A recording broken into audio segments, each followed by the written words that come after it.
Est-ce que vous allez... Ah, il y a un petit bug dès le départ. Ce n'est pas le premier que l'on a et je pense que ce ne sera pas le dernier ce soir. Je vous explique très vite fait. On est en équipe réduite ce soir, c'est-à-dire que d'habitude on a des petites mains qui travaillent dans l'ombre pour faire en sorte que l'émission se passe très très bien. Là, on ne les a pas, ces petites mains, donc bon, l'émission va quand même bien se passer, hein, c'est un peu plus folklorique que d'habitude, on va dire. Ça va bien, ça va très bien, moi, de mon côté, même si le stress est présent, vous pouvez peut-être l'entendre et le voir sur sur mon visage. Tranquille, on se pose, bonjour, bienvenue, bienvenue à toutes, bienvenue à tous sur cet épisode numéro 6 de Creatalk. Évidemment, vous commencez à capter Creatalk, émission bimensuelle sur l'art, la culture et la création. Je suis votre hôte Augustin de la Perrière, alias ADL Poki. On se pose tranquillement. Voilà, ce sera bien quoi qu'il arrive, on va dire ça. On se pose tranquillement pour aujourd'hui discuter d'un sujet qui m'intéresse beaucoup. J'espère que celui-ci vous intéresse aussi. Sinon, bon, peut-être que vous êtes là pour autre chose, mais bref. On va parler d'adaptation. Les adaptations de quoi? Vous allez me demander. Mais de plein de choses, de bouquins, de jeux vidéo, de films, etc., etc. C'est un sujet extrêmement vaste et on va essayer de le décortiquer un tant soit peu, comme on le peut, avec notre équipe d'aujourd'hui. Euh, on vous a concocté une belle émission. Alors, je veux juste revenir sur un tout petit truc. D'abord, vous le savez, normalement, on fait ça le mercredi soir, mais bah, on n'est pas mercredi soir. Si jamais vous aviez pu voir sur les réseaux sociaux, on a fait un petit communiqué de disant bon bah on n'est pas là mercredi. Voilà, c'est des choses qui arrivent, des problèmes d'emploi du temps, etc. Euh, c'est comme ça. Allez, bref, on passe à la suite. On fait venir sur le live Louis Kirby, Jules, Dorian et Panchoa. Panchoa qui, bon, vous le verrez, n'aura pas sa caméra d'activer. Je vous l'ai dit, hein, c'est folklorique ce soir. Bon, bah, pas Lucas, et on va en discuter juste après. Mais je l'ai fait venir. Bienvenue à tous et à toutes. C'est cette scène-là. Coucou! Ouais, Ouais! salut. Ouais. C'est le Ouais, folklorique. C'est le Ouais, folklorique. c'est Oui, folklore. Kirby, j'ai dit folklore. C'est Bienvenue le folklore. Dorian, bienvenue Louis Kirby, bienvenue Jules et bienvenue Pancho. On ne t'a pas on ne t'a pas en vidéo cette fois-ci. oui, c'est pas grave. Au moins, vous avez ma douce et belle voix. Réel. Voilà, au moins, il y a ça, quoi. C'est vrai. réel, c'est tout à fait réel. Bon, comment est-ce que ça va? On reste vivant.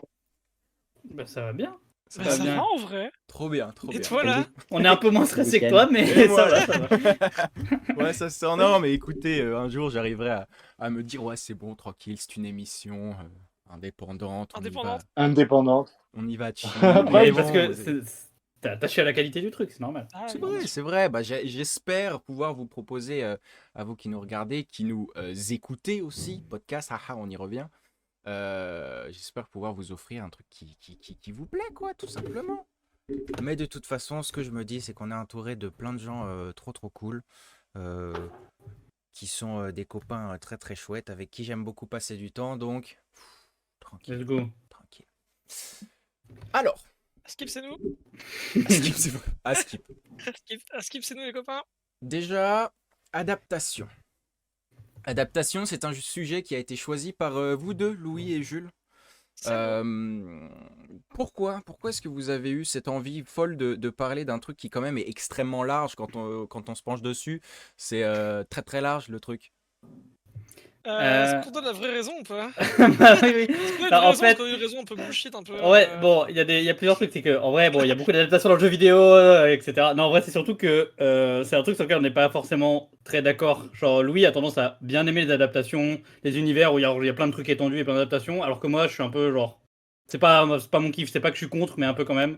Et donc, bah, comme ça, sujet de débat qu'on a souvent, bah, on s'est dit que ce serait rigolo d'en faire une chronique. C'est Voilà. rigolo d'en parler, d'avoir des trucs et tout à dire dessus. Je crois qu'on avait des choses à dire dessus et qu'en plus on avait une étude de cas qui moi me plaît particulièrement, que vous verrez tout à l'heure. C'est Si on ça. avait un sujet d'étude de cas qui moi me plaît particulièrement et qui encore une fois me plaît pas à Jules, mais du coup il pourra le dire à voix haute. Et C'est ça. voilà quoi. Toujours, hein, les deux, ils choisissent des sujets de Discord afin de se retrouver pour vous parler de trucs super intéressants. Pour se battre. C'est parti pour 1h30 de torture de Jules. On va parler de trucs dont il n'a pas envie de parler. Allez, Non mais quand même. je quitte ce plateau. Dorian, toi, du Très coup, bien. on t'a proposé direct, non pas cette fois-ci de faire comme d'habitude ta chronique sur les éléments, comme tu le fais si bien, mais cette fois-ci de réussir à... Alors, on va dire, tu dois t'adapter, fais-nous une chronique sur l'adaptation. Comment t'abordes le truc?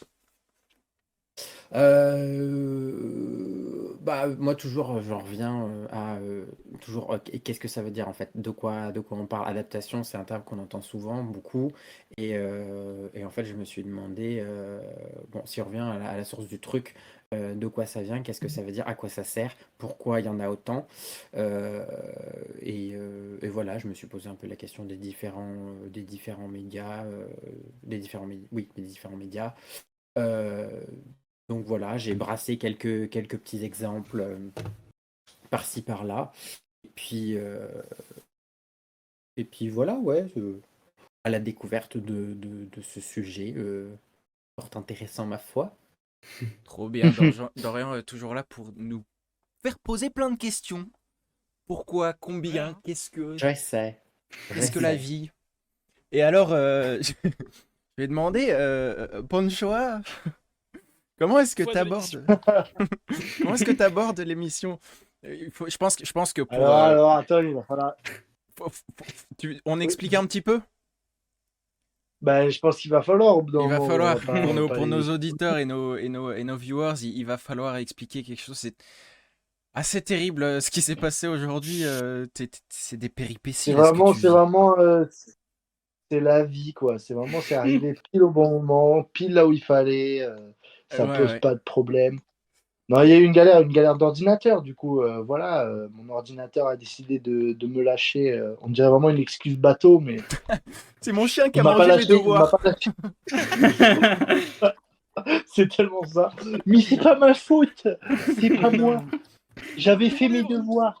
Mais oui, en plus, donc là, tout à l'heure, je reçois un message de Panchoa, et donc que vous commencez aussi à connaître. Panchoa, notre Game Master, qui fait si bien son travail, et qui avait préparé un jeu pour la fin de l'émission comme à son habitude.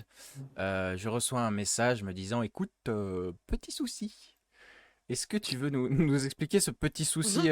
C'est quoi, ton PC s'allume plus? Bah, en fait, c'est ça, c'est vraiment l'écran qui a décidé de me lâcher.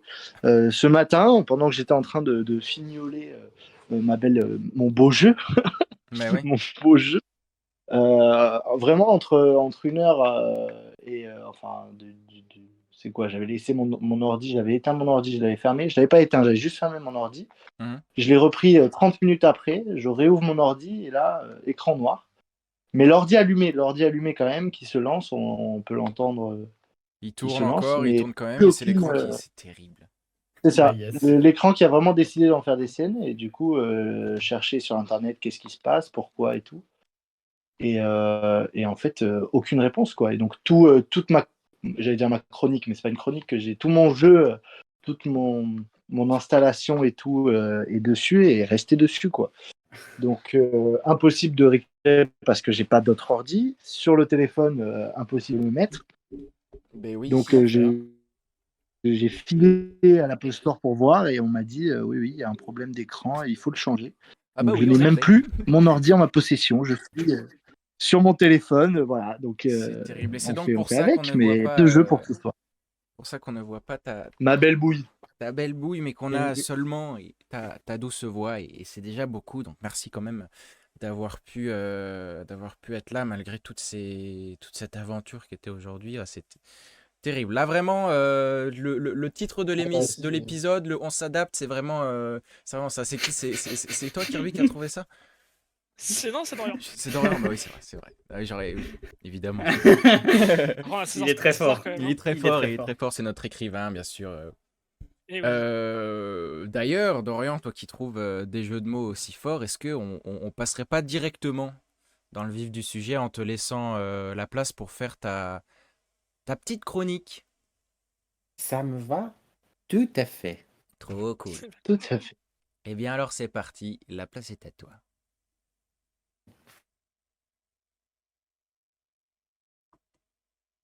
Oh, Ah! Où suis-je? Ah! C'est moi. Alors, euh, je préfère le film. Non, le bouquin est mieux. Ils vont en faire un jeu? J'ai peur. On fait plus rien de nouveau de toute façon. Alors, les adaptations, de manière générale, c'est quelque chose qu'on adore tous détester. Les livres en film, les films qui passent en jeu vidéo, les opéras qui passent en BD, on en avait parlé avec Roman il y a un petit moment, les sagas MP3 qui deviennent des romans. Le principe de l'adaptation, c'est dans tous les cas de transformer quelque chose. Alors, si on revient à l'origine, comme je vous disais tout à l'heure, je me pose toujours la question de l'origine, savoir d'où ça vient. Le mot adaptation, ça vient du latin appere, qui veut dire lié, attaché, et auquel on ajoute la préposition ad. Les latinistes, s'il y en a parmi nous, vous vous souviendrez. Et en fait, adaptation, le mot qu'on a aujourd'hui, ça vient du latin médiéval, adaptatio, qui veut dire littéralement ajuster. Donc de base, c'est vraiment cette idée très physique de ajuster deux choses entre elles. Euh, et c'est en fait avec la biologie au 19e siècle euh, que l'adaptation prend le sens de modification, de transformation.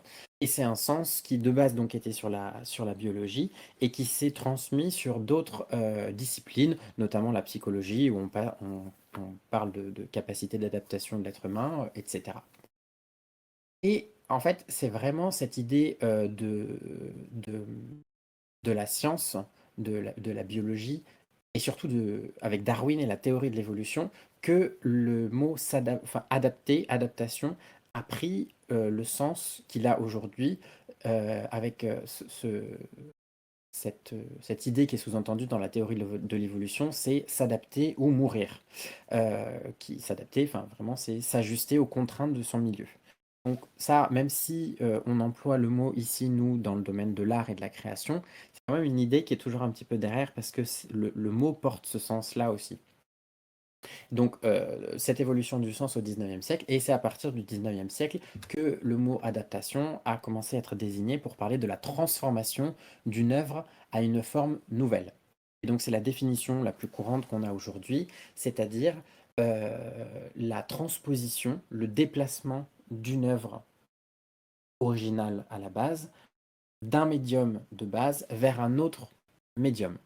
Donc comme je vous l'ai dit, ça peut être d'un livre vers un film, rarement l'inverse, un film qui devient jeu vidéo comme on va voir après, etc. Il y a plein de cas possibles. Alors, par contre, il faut pas confondre ça avec une adaptation n'est pas une réécriture, normalement. Encore que des fois, on a des adaptations libres. La réécriture, ça consiste à reprendre des traits d'une histoire, mais à refaire un petit peu quand même une histoire. C'est quelque chose de plus éloigné. L'adaptation, normalement, on est censé garder l'histoire, euh, garder les choses à peu près comme elles ont été faites à la base, mais la raconter par un autre moyen artistique. C'est surtout ça. Et donc c'est quelque chose qu'on va retrouver particulièrement dans les films, au cinéma. Et si on regarde les cérémonies de récompense au cinéma, comme les Césars ou les Oscars, on a une catégorie qui est... on a toujours deux catégories pour les scénarios. On a le scénario original, qui récompense les histoires qui ont été créées spécifiquement pour le film. Et on a une catégorie scénario adapté, donc quand le scénario du film a été adapté depuis un livre, souvent depuis une pièce de théâtre, depuis euh, tout un tas de choses, des témoignages parfois. Voilà. Alors on peut se demander pourquoi est-ce qu'on fait ces adaptations, surtout là je vais vous prendre un petit peu plus l'exemple du cinéma parce que c'est celui avec lequel je suis le plus... J'ai le plus l'habitude et c'est celui qu'on croise le plus souvent et mes collègues après parleront bien mieux de l'adaptation en jeu vidéo. Donc on peut se demander pourquoi est-ce qu'on adapte aussi souvent. Alors il y a bien évidemment une logique financière, parce que adapter un best-seller ou une franchise qui marche au cinéma, c'est la certitude d'avoir déjà une base de consommateurs, d'avoir tout un travail de sensibilisation à une œuvre, à une histoire qui est déjà fait, et de n'avoir plus qu'à rajouter quelque chose sur une, une montagne déjà bien haute. Et il y a aussi quelque chose, c'est que de plus en plus, avec la conjoncture économique actuelle, au niveau de la culture qui fait que c'est pas forcément trop la joie, l'œuvre originale, il y a toujours une peur de s'engager dans quelque chose de nouveau qui pourra ne pas plaire, qui pourra faire du flop, alors que l'adaptation, c'est plus sûr financièrement parlant, généralement, encore que. Euh, mais bon, ça c'est sur le côté un petit peu financier, négatif, bleu, on va pas s'attarder dessus, c'est pas le plus intéressant. L'intérêt, à mon sens, de l'adaptation, c'est que c'est vraiment un moyen de découvrir ou de redécouvrir une œuvre sous un nouvel angle. Euh, Par exemple, certains d'entre vous ont peut-être vu la série Heartstopper sur Netflix, et donc qui est adaptée d'une série de romans graphiques de l'anglaise Alice Oseman. Et ce qui est intéressant de voir, c'est que cette série, qui a eu un succès mondial, après complètement boosté les ventes du roman graphique à l'origine. Donc là, on a vraiment une adaptation qui permet qui a mis vraiment un coup de projecteur sur une œuvre à la base et qui a recréé un engouement autour de cette série qui était déjà, enfin, de cette série de romans graphiques qui était assez connu en Angleterre, mais pas forcément partout ailleurs. Euh, donc voilà, l'adaptation, il y a, euh, il y a cette idée que, comme je disais tout à l'heure par rapport à Darwin, s'adapter ou mourir. Euh, alors c'est un peu tragique toujours de parler de mort quand on parle d'œuvres d'art, mais il y a un peu cette idée que l'adapter, lui donner un autre média, c'est aussi la revitaliser, c'est aussi lui redonner de l'air et refaire découvrir à de nouvelles générations, par exemple, euh, d'anciennes œuvres, d'anciens chefs-d'œuvre. Et bon, par exemple, comment ne pas citer bien évidemment Le Seigneur des Anneaux, qui est sorti, je ne sais plus quand, je ne l'ai pas noté, mais on va dire avant notre naissance, plus ou moins à tous. Donc, mon papa l'a lu quand il était jeune, mais notre génération, le livre est un peu plus lointain, mais grâce au film, on a pu revitaliser et on a pu se reconnecter à ce chef-d'œuvre de la littérature. Alors, l'adaptation, contrairement à ce qu'on pourrait penser, de se dire que c'est pas vraiment un travail de création, que c'est un peu du copier-coller. C'est plus compliqué que ça parce que c'est un vrai travail de garder l'âme d'une œuvre tout en la racontant différemment. Merci Louis Kirby pour la date du Seigneur des Anneaux. Euh, Il y a vraiment cette idée que une œuvre, à la base, quand elle est pensée par un créateur, elle est pensée pour un médium. C'est-à-dire que Tolkien, quand il a créé Le Seigneur des Anneaux, ça allait être un livre. Il ne l'a pas pensé de manière différente. Et donc ça va être tout un travail de la part de l'adaptateur d'arriver à changer, à garder ce qui doit être Ah, raconté, à garder l'âme de allô. cette création. Oui, Augustin? Non, tout va bien, je continue. Je Et, crois qu'il y a un et donc, souci de son. chez moi, souci de son chez moi, on ne m'entend plus. Je crois que c'est chez Allô? moi. Le folklore. Nous sommes en direct. Non, Tout mais va bien. c'est l'indépendance, c'est Voilà. l'indépendance. Alors, du coup, je vais en profiter pour vous montrer des images de ce magnifique livre Star Wars. Waouh. Voilà, que j'ai eu en cadeau d'anniversaire quand j'étais plus petit parce que j'étais un très grand fan de Star Wars. Où nous pouvons voir, par exemple, ici, des vieux robots, voilà, avec tout plein de choses. C'est super. Je ne sais même pas si on entend, hein, mais je J'adore. montre des images. Si, je pense. Là, nous avons une magnifique image de Luke Skywalker interprété par son vieux, je sais même plus comment ça s'appelle. Le Landspeeder Ah, fait désosser par les Jawa, comme ça qu'ils s'appellent. je ne sais plus. Les Ça, c'est petits. c'est Louis-Marie Non. qui sait normalement. Mais... Ah C'est un oui. Donc là, voilà, nous avons encore d'autres petites images magnifiques avec un magnifique marionnette Yoda, ici tout juste. Oui. Là, c'est vraiment du meublage. Non, mais j'aime Je beaucoup. suis- J'aime on beaucoup est ce que tu chez fais, Dorian. Ikea. Alors là, bien évidemment, Ah, Allô? Les gars, interprété par la regrettée Carrie Fisher. est-ce que Nous aimons tous c'est beaucoup. bon, Augustin? Pour moi, c'est bon. Il a dit si je suis de retour dans le Je chat, suis- mais je sais suis pas là. si, Ah, Est-ce que vous... si c'est bon. non, parce que sinon, il y a plein de pages. Moi, je peux vous faire une demi-heure là-dessus. Magnifique Chewbacca. En tellement double grand qu'il page. faut 2 En pages. double page, Chewbacca. Vous m'entendez ou pas? Attends, mec, le bail fait 2m40, donc c'est vraiment plus bien. Ils C'est vrai. m'entendent pas. C'est vrai, c'est Et vrai. mon chouchou absolu, Ah, R2D2, évidemment. R2D2, l'amour de ma vie. Malheureusement, la mécanophilie n'est pas encore autorisée dans notre pays. Oula. Allô? Oui. oui, Je crois que t'es arrivé au bon moment, Augustin. Non, mais en fait, c'est terrible parce que... comment? Je vous entendais, le live m'entendait, mais vous ne m'entendiez pas, juste là. Ah, ok, c'est reparti. Oui.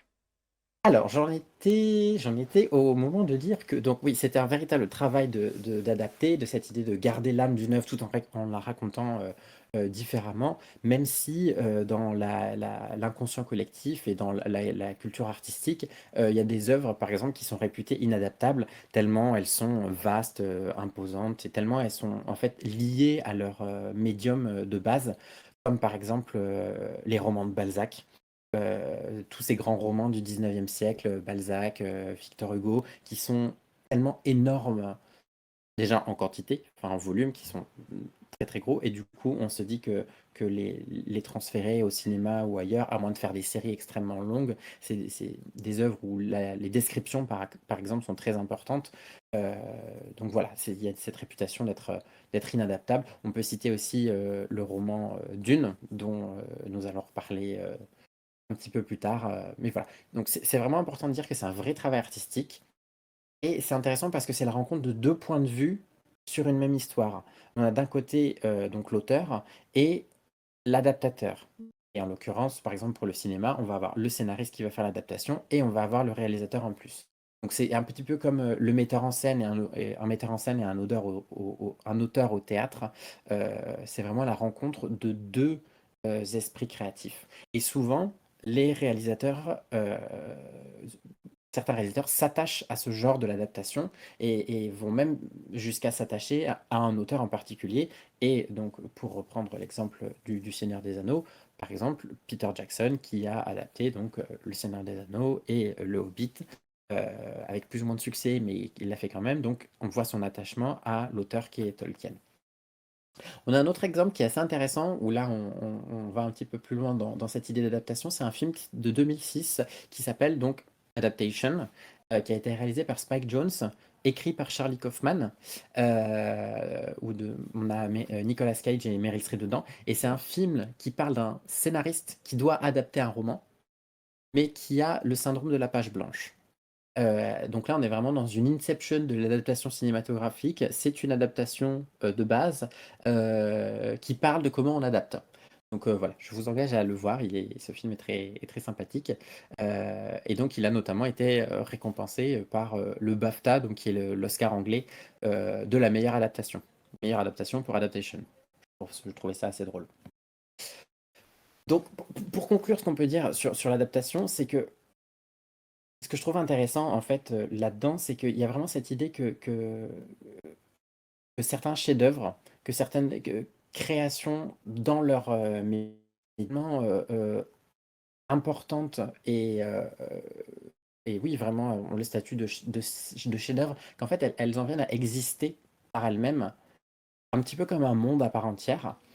Et on pourrait presque dire que l'adaptation, ça apparaît comme un moyen de découvrir ce monde avec une nouvelle vision, avec un nouveau point de vue, comme une exploration infinie de la création. Alright. Et ce sera tout pour moi. Trop cool d'avoir un peu une nouvelle version de ta chronique qui nous explique un petit peu plus en détail un certain point, plus l'adaptation. The best en fait. Voilà, malgré les problèmes techniques. Encore une fois, je suis désolé pour tous ces problèmes techniques. Ça arrive Ça arrive. et c'est pas prêt de s'arrêter. Je pense qu'il faut faire avec. On se dit que ça fait partie du lore de l'émission, tout simplement. C'est le fait qu'on soit indépendant. C'est jamais le même problème, mais il y en a toujours un. C'est ça. Ah, c'est les aléas du direct. Hein. Ça fait notre charme aussi. Mais voilà, c'est le charme un peu roots, quoi. Exactement. Non, Exactement. mais c'était trop cool. Ouais, C'est bien franchement, trop bien. Et puis ça nous permet de vraiment poser les bases, comme tu le fais si bien à chaque fois au début de l'émission. De quoi qu'on parle, c'est vraiment. T'as bien choisi ton titre, hein, vraiment. T'es La moitié d'un fort avec abruti, les hein. mots. Ouais, dis donc. Petit introducteur. Moi, en revanche, je suis pas très fort avec les mots parce que j'ai oublié de vous dire quelque chose en début de ce live. C'est que, bien évidemment, comme d'habitude, le but, c'est que vous puissiez poser des questions, parler et réagir dans le chat. N'oubliez pas de le faire si il y a quoi que ce soit qui vous vient en tête. Si jamais vous voulez qu'on parle d'une adaptation, d'un type de quelque chose, de n'importe quoi, n'hésitez pas. Et puis dans les commentaires YouTube, et je sais pas s'il n'y a pas de commentaires sur les podcasts, je sais même pas. On est en podcast et je sais pas comment ça marche. Voilà, comme ça c'est dit. Après, bon, moi je pense toujours qu'on est en podcast alors que nous on fait des PowerPoint. C'est Mais vrai. bon, Écoute, mais sachez que ça marche pas mal hein, de juste vous écouter et avoir le son. Je me suis rendu compte, ok. ça marche pas mal. C'est pour tout ce qui est un peu plus vidéo et vraiment graphique, notamment pour certains jeux. C'est un peu plus embêtant, mais bon, si jamais les gens veulent voir la vidéo, ils vont sur la rediffusion sur YouTube. C'est vrai. Ils sont grands après. Petite question pour vous quatre. Tiens, on va commencer par Ponchoa parce que bon, c'est vrai qu'on ne te voit pas, mais tu es là. Mais je suis bien présent. Est-ce que tu as une licence qui est adaptée et déclinée en plein de médiums différents que tu portes dans ton cœur plus que d'autres? Oula, alors. Ouf. Alors, en fait, c'est en plein de médiums qui m'a. Ah bah c'est pas qui m'a obligé pris. d'être adapté en plein de médiums, hein. Ça peut être un bouquin qui est transformé en film, hein. Voilà, moi, c'est Voilà. de ça que j'allais parler quand tu m'as dit une fétiche. Moi, c'est une qui date depuis que je suis tout petit. Ouais. C'est les Percy Jackson. Ah Oh ouais. ouais. Et alors, triste petit garçon de moi, quand j'ai appris qu'ils allaient s'arrêter aux deux. Mais très content garçon de moi, quand j'ai appris qu'il y avait une série qui allait sortir. Et qui apparemment est coécrite par Riordan, donc quand même. Et ouais, voilà, il a la main dessus, donc très content film. petit garçon de moi, qui a appris cette nouvelle. Et ça va sortir sur Disney Plus bientôt, branchez-vous. Oh. Ah, Disney Plus, pardon. Ah, je sais Parce plus. que c'est vrai. Je crois que c'est Et Disney Plus, t'as raison. Disney Plus, c'est écrit, je l'ai sous les yeux. Bien Il vu. l'a Les sous les films, yeux. les films Percy Jackson, c'est vrai que scénaristiquement, C'est pas ça. c'est hein. pas. Oui, c'est Ah, vrai. Et en plus, vraiment par rapport à quel beau gosse l'acteur. en plus. Mais ouais, non, les livres sont vraiment monstrueux. Genre, c'est drôle parce que j'en ai parlé aujourd'hui. Il y a,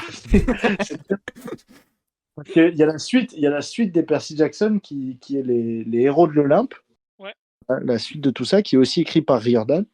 Et je travaille dans un collège et il y a un petit qui lit les héros de l'Olympe et donc j'en ai parlé avec lui en lui disant que je voulais les relire justement. Donc c'est très drôle quand on en Ah, parle. marrant, ok. Trop Mais bien. ouais, c'est vraiment moi c'est ma série un peu préférée de quand j'étais petit de moi. Ok. Et est-ce que t'as lu Voilà. les trucs qu'il a fait après? Parce qu'il a sorti une série sur l'Égypte aussi. Et Il a sorti y a un une truc série sur sur les dieux l'Égypte. nordiques aussi. Les dieux nordiques, j'ai pas lu. Ouais. J'ai lu le premier de l'Égypte. Je suis moins rentré dedans parce que je crois que je suis très attaché à la mythologie grecque. Ok. Donc je suis moins rentré dedans, mais c'était quand même très très bien. Après, voilà, j'ai grandi aussi avec le temps, donc peut-être que j'ai Ouais, moins lu forcément. aussi. Mais Je savais pas que où c'était j'ai lu d'autres trucs. un auteur qui s'attaquait à plusieurs mythologies différentes comme ça, c'est super intéressant. On n'en avait pas parlé pendant notre créatalk de mythologie. Ouais, non. Tu l'avais cité, Percy Jackson, quand on t'avait demandé quelle mythologie tu préférais. Ah bah oui, Ouais. c'est vrai, Mais bien on sûr. n'en avait pas parlé plus que ça. Oh, c'est le jeune qui joue avec. Attends.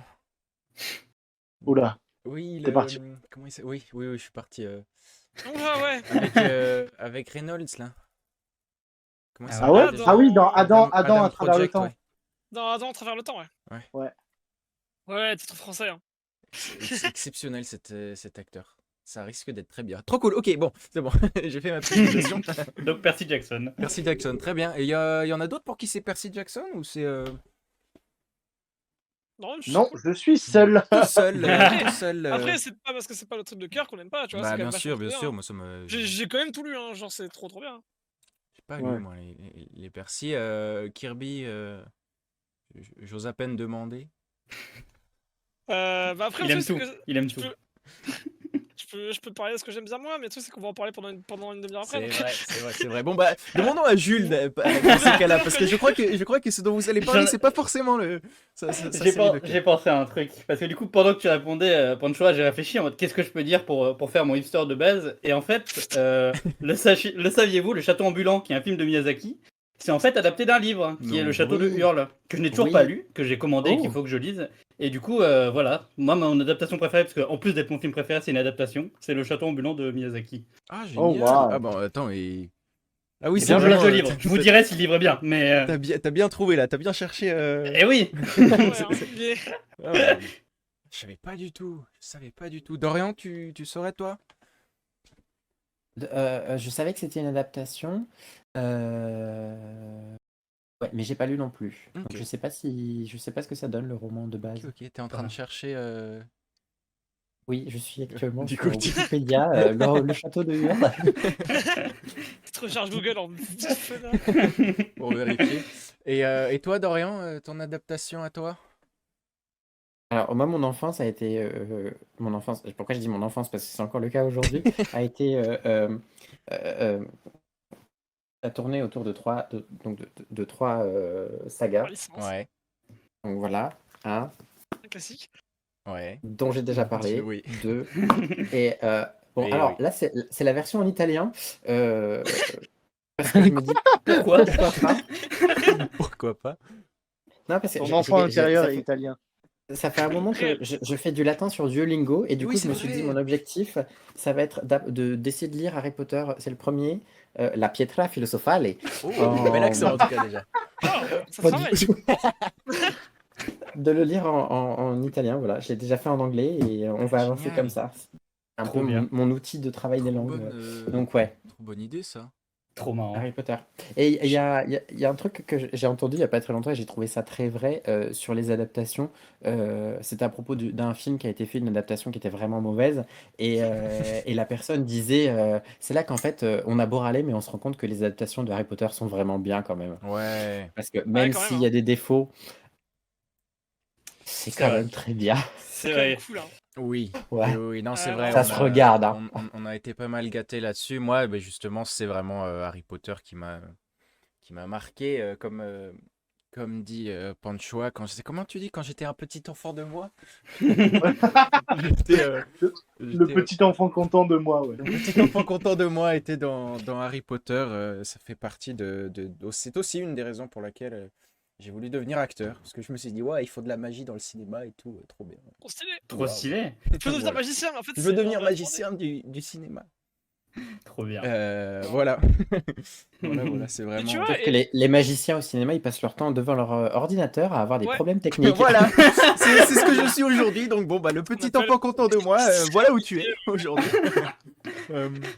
Non, mais ça fait surtout plaisir de pouvoir discuter tous ensemble. T'allais dire quelque chose, Louis? Mais ouais, c'est qu'en fait, tu vois, je vais pouvoir rétablir une vérité, c'est que quand tu nous as demandé pourquoi est-ce qu'on avait choisi ce sujet, c'est quand même à la base, on éprouve des sujets parce que bah, on est tous de milieux artistiques différents dans cette Oui. émission.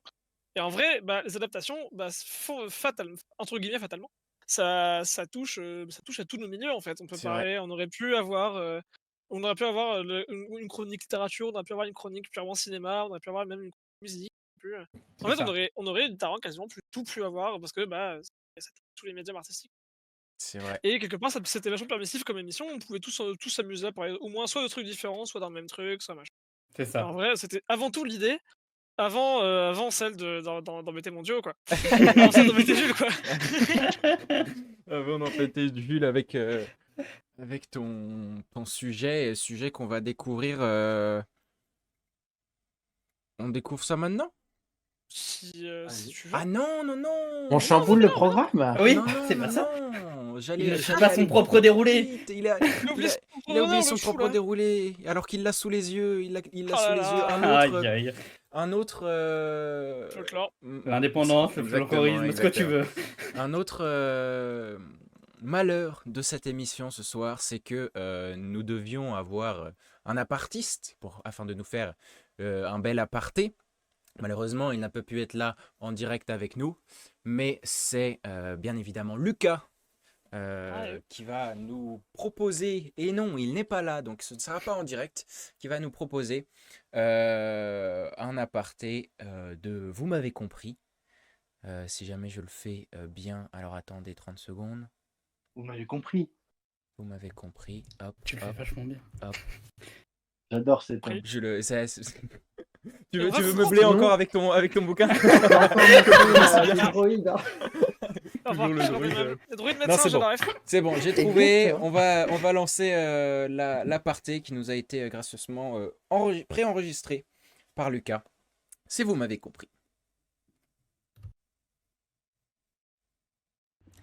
Bonsoir Augustin, bonsoir l'équipe, bonsoir Twitch de manière générale. Alors je ne suis pas là ce soir malheureusement, mais je me suis dit que je voulais quand même apporter mon petit grain de sel et venir faire un constat qui pour moi est très important, qui met tout le monde d'accord. On est d'accord que c'est plutôt agréable de prendre une douche. Voilà, ça sort un petit peu nulle part, hein, mais c'est juste, voilà, je voulais faire un constat parce que je crois que sur ce coup-là, tout le monde est d'accord. C'est bien une chose d'ailleurs sur laquelle tout le monde est d'accord, c'est bien sur la douche. Évidemment, les gérants de rayons douche à Conforama crieront le contraire, que bien sûr qu'on peut avoir des désaccords. À quelle force le pommeau doit-il être? Les portes s'ouvrent-elles en coulissant ou en effectuant une ouverture d'un angle de 90 degrés? Mais balayons juste pour 5 minutes cette partie de la population bien trop pessimiste, voyant la douche à moitié vide. Voilà. Il m'est arrivé une chose terrible lorsque j'étais sous la douche. Pour être plus correct, je devrais normalement dire lorsque j'étais sous l'eau, car on ne peut pas réellement être sous la douche. C'est totalement impossible.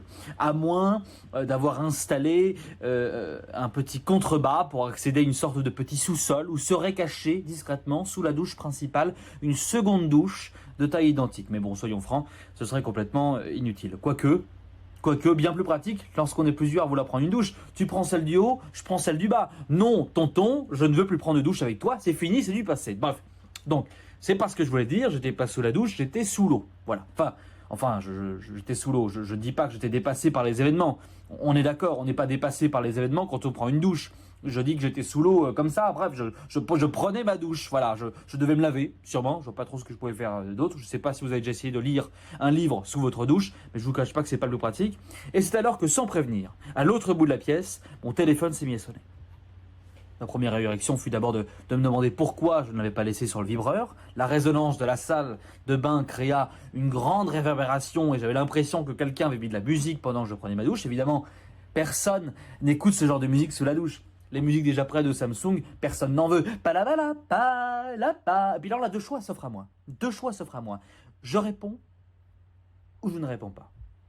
Je peux en effet choisir de couper l'eau à toute vitesse, de sortir de la douche encore trempé, goûtant dans toute la salle de bain. Acte que je regretterai quelques heures plus tard, lorsque l'une de mes deux chaussettes se plongera dans cette énorme flaque créée pour l'occasion.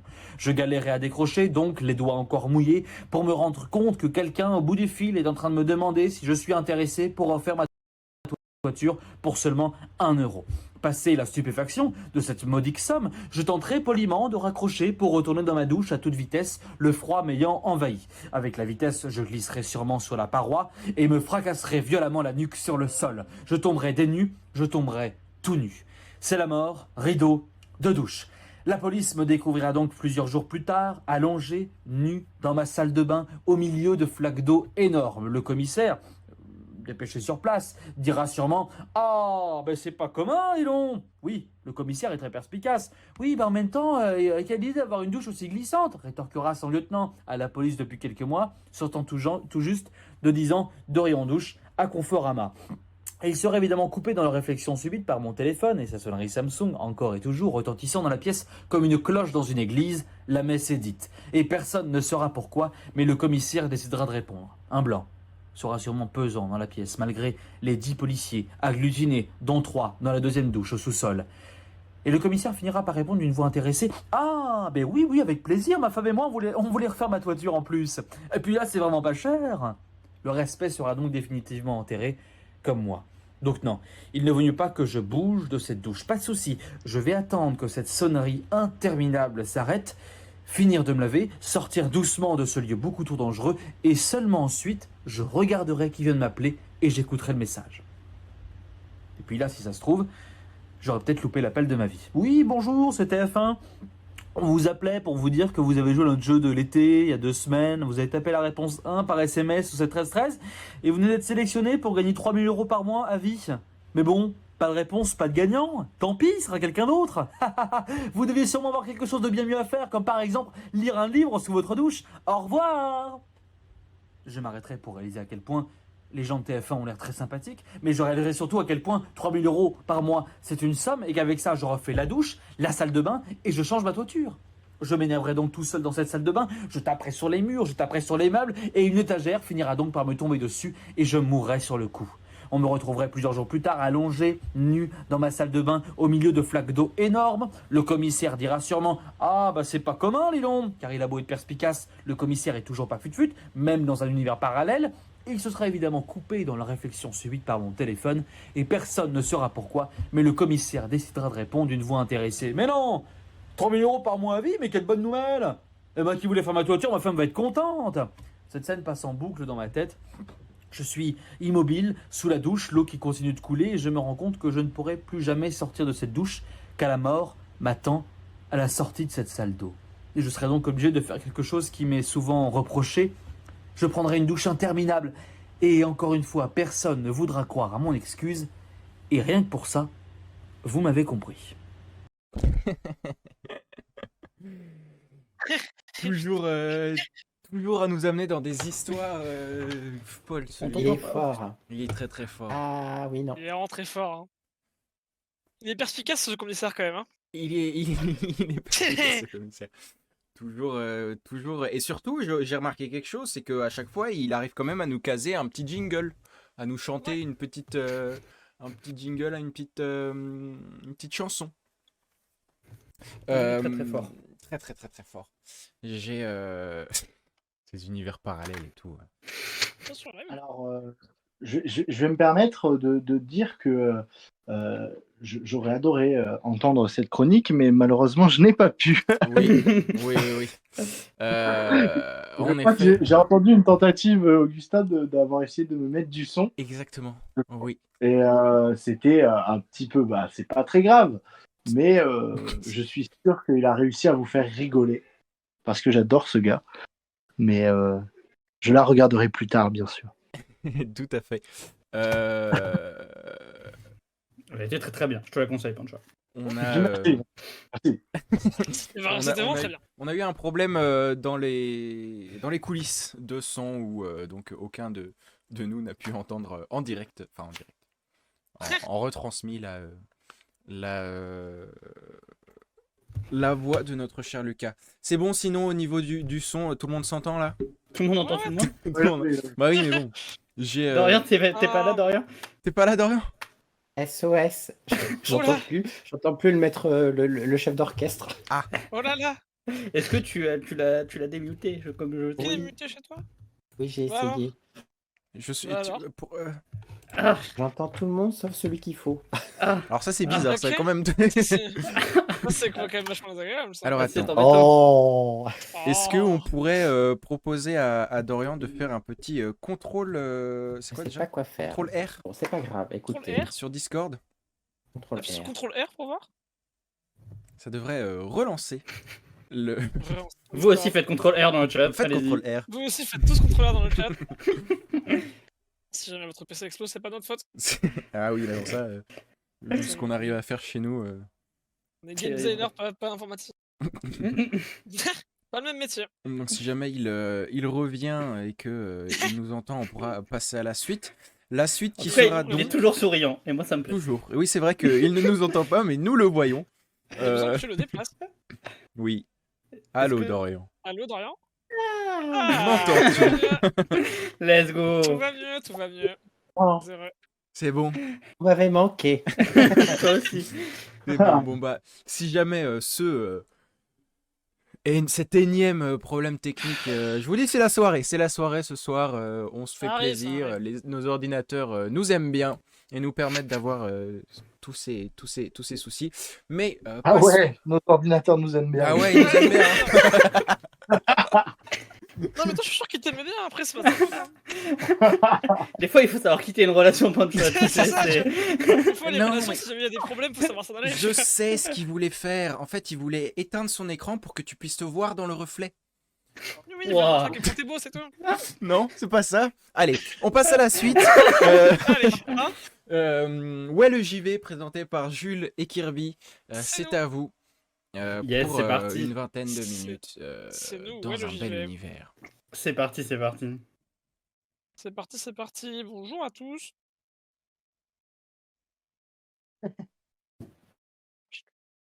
Et bonjour à tous. Et bonjour à tous, je l'ai déjà dit, mais bonjour à tous. On l'a déjà dit 14 fois, bonjour à tous. Et après, voilà, on se répète beaucoup dans cette émission, c'est normal, ça arrive. De quoi on parle? De quoi on parle aujourd'hui? Bah, du coup, aujourd'hui, nous, c'est Ouais le JV4. On C'est va ça. parler aujourd'hui, comme on a pu le teaser tout à l'heure, de ma licence préférée en adaptation, évidemment, parce que j'ai que ça à faire de parler de trucs que j'aime bien et que Jules n'a pas le choix, parce que c'est moi qui dirige cette chronique. On va Exactement. parler de Star Wars. Star Wars. Tout à On va fait. parler de Star Wars. Non, mais en vrai, il aime bien, je vous jure, et en plus, j'ai pu lui vendre le truc pendant qu'on travaillait tous les deux dessus, et il est très content. Je suis très content. Vous inquiétez pas pour moi, tout va bien. T'inquiète pas, je retirerai ce couteau après l'émission. C'est de la gorge. Allez, passe à la slide Allez, suivante. passons à la slide suivante. Comme on l'a dit, on va parler de Star Wars. On mais va déjà, bonjour. encore dire bonjour, parce que pourquoi pas. Ouais, parce Bonjour. qu'après, on aime bien dire bonjour, mais surtout cette slide, elle est là pour dire bonjour, mais pour vous demander comment ça va dans le chat. N'hésitez Est-ce pas à le que- dire. Tranquillement, Et posez-vous. n'hésitez pas à vous installer, à faire comme d'habitude, comme l'oiseau, sachant que cette fois-ci, l'oiseau est un nerd qui fait des références obscures. Soyez un nerd. Voilà, soyez nerdy. Alors, du coup, on va vous parler d'adaptation. Pourquoi est-ce qu'on va vous parler d'adaptation? D'adaptation en jeu vidéo, bien évidemment. Pourquoi? Parce que, en fait, ça peut apporter des trucs très positifs comme des trucs très négatifs. Et du coup, on s'est dit que ce serait cool de voir ce qui pouvait en sortir. Et comme on n'a pas non plus 20 000 heures de temps d'antenne, on s'est dit qu'on allait se baser sur une étude de cas. Et donc, on va vous parler de Star Wars. Parce que Star Wars, c'est quand même vachement pratique pour comprendre, dans le sens où c'est une grosse machine, une grosse licence, et qu'il y a aussi beaucoup de jeux qui en sont sortis. Il y a plus de 100 jeux Star Wars. Donc vous allez voir qu'on va pouvoir tirer plein de choses de ces jeux Star Wars. Mais avant ça, on va quand même faire un petit rappel. Louis-Marie, vas-y. Tout à fait. Et quand il a dit plus de 100 jeux officiels, gardez ça, gardez ce mot en tête, plus de 100 jeux officiels Star Wars.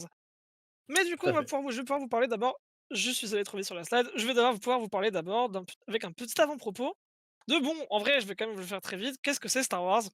Star Wars, c'est avant tout une série de films dont le premier sort en 1977, c'est Star Wars A New Hope.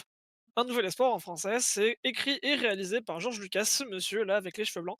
Il n'avait pas de cheveux blancs en 77, parce que cette photo est quand même plus récente, mais c'est lui. C'est malgré tout lui. Ensuite de ça, dans la série, on peut nommer en grande date la sortie du premier film de la deuxième trilogie qui sort en 1999, Star Wars The Phantom Menace, la menace fantôme en français, et qui, comme le premier, va marcher de fou au cinéma, au box-office, va devenir un pilier de la pop culture, et va continuer d'instaurer Star Wars comme l'une des plus grosses licences existantes à ce jour. En date suivante, on a 2012. 2012, c'est une date un peu terrible pour la licence Star Wars. C'est une date qui a marqué beaucoup d'esprits. C'est le rachat de la licence de Lucasfilm et de la licence Star Wars par Disney pour à peu près quelque chose comme 4 milliards, un peu plus de 4 milliards de dollars directement dans la poche de Lucas. Bon, GG à lui, 4 milliards, c'est quand même beaucoup. Mais c'est en plus de la fin du monde, comme si dans le chat en 2012, mine de rien, il s'en est passé des choses cette année. Beaucoup de gens ont peur de la fin du monde et du rachat de Star Wars. Et on en est à notre dernière grosse date, 2015, c'est la sortie du premier film de la troisième trilogie Star Wars, Force Awakens, l'éveil de la Force en français. Premier film de Star Wars produit par Disney, première grosse production Disney qui sort, si je ne dis pas de bêtises. Et ensuite, tout ce qui s'ensuit, les séries, etc. etc. Et en parlant de ces séries... Avant d'attaquer la chronique, je crois que tu as un petit message à faire passer, Louis-Marie. Ouais, quand même, j'ai un petit message à faire passer, merci Jules. En vrai, dans Star Wars, regardez, moi je vous recommande personnellement les dessins animés. Évidemment, il y a plein de choses, il y a des BD, des comics, des bouquins, des jeux, des films. mais regardez les dessins animés en 3D et en 2D, et enfin tous les dessins animés en plus. Parce que franchement, je pense, à mon humble avis, que c'est le meilleur support pour Star Wars. On fera jamais mieux que les dessins animés Star Wars, surtout ce Clone Wars aussi, qui est le Clone Wars canon, et Rebels, qui sont probablement qui sont probablement les deux meilleurs supports, les deux meilleures choses que Star Wars ait jamais donné. On a d'autres séries, on a The Bad Batch, on a Star Wars Resistance, que j'ai pas pu inclure sur ces slides pour des raisons de place, qui sont aussi très très très bien. Et on a ce Clone Wars là, qui est le Clone Wars de 2003, réalisé par Tartakovsky, qui est quand même un petit banger, un peu plus caché, parce que depuis, parce qu'il est beaucoup moins connu, mais c'est vachement bien, c'est vachement cool. Allez voir tout ça. Tout à fait. Tout à fait, Mais tout bon. à fait. Du coup, Maintenant que maintenant, tout ça c'est dit, de on va quoi on va pouvoir attaquer parler? la chronique. Mais ouais, c'est parti. C'est parti, c'est parti. Et du coup, on va attaquer avec la première, entre guillemets, catégorie d'adaptation qu'on a dégagée, d'adaptation mais. Alors, qu'est-ce qu'on veut dire par adaptation mais?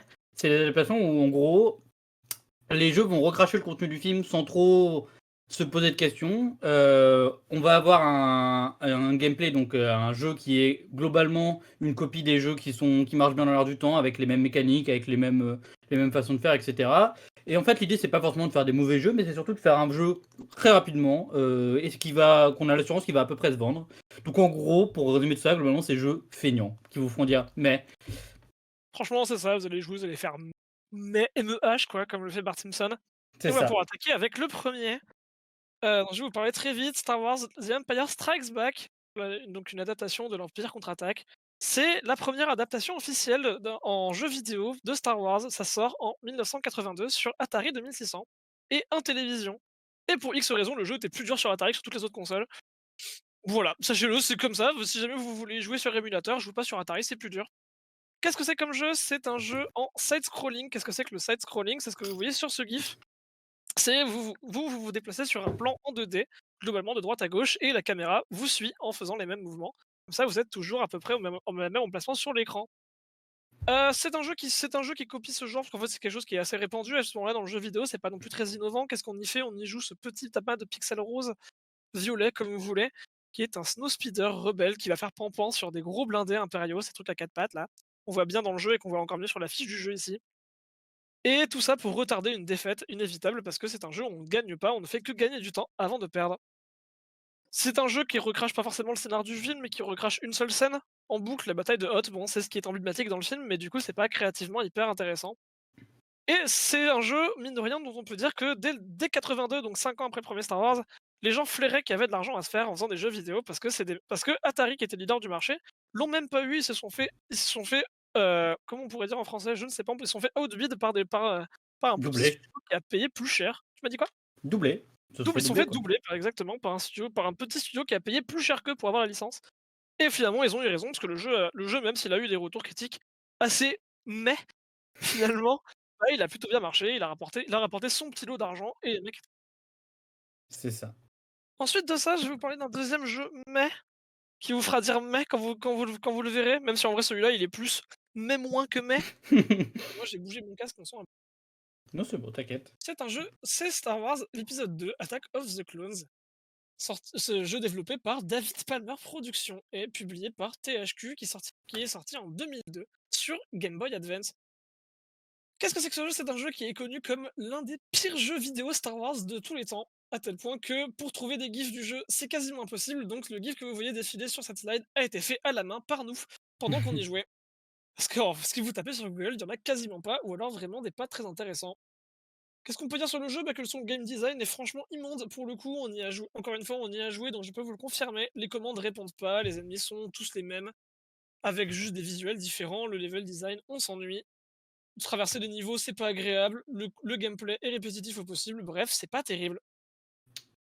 En plus de ça, ça repompe un peu des platformers classiques qu'on pouvait trouver, des jeux de plateforme qu'on pouvait trouver à l'époque sur plusieurs supports. Comme on l'a dit, fainéant et mais. En plus de ça, le jeu recrache le scénario du film. Mais par mes petites spécialités qu'il a pour lui, c'est qu'il le recrache pas en l'étirant comme l'ont fait beaucoup de jeux de ce genre, il le recrache en x2. Le jeu dure 1 heure montre en main sur console. C'est quand même 2 fois, comme je l'ai dit, c'est quand même 2 fois moins, littéralement 2 fois moins de temps que le film. C'est quand même assez particulier pour lui. Il a au moins ça pour lui. Et on peut conclure sur ce jeu en disant qu'il est quand même assez moche, parce que, comme je l'ai dit, il est sorti en 2002 sur Game Boy Advance. En 2002 sur Game Boy Advance, on faisait ça. C'est Kirby joli. Nightmare in Dreamland, c'est quand même plus joli, quoi. C'est quand même vachement plus joli. Bon, Et en plus, 2 ans plus tard, on n'a pas mis de trucs pour pas enfoncer encore plus le jeu, mais sortira The Legend of Zelda Minish Cap. Je vous invite à aller voir sur internet. C'est C'est très vachement joli. plus joli, quoi. La console pouvait faire des choses. Exactement. Bon voilà, on a fini pour les mais. Du coup, maintenant qu'on vous a parlé un peu de jeux mais, on va parler de jeux un peu cool, de ce qu'on peut faire de bien avec les adaptations.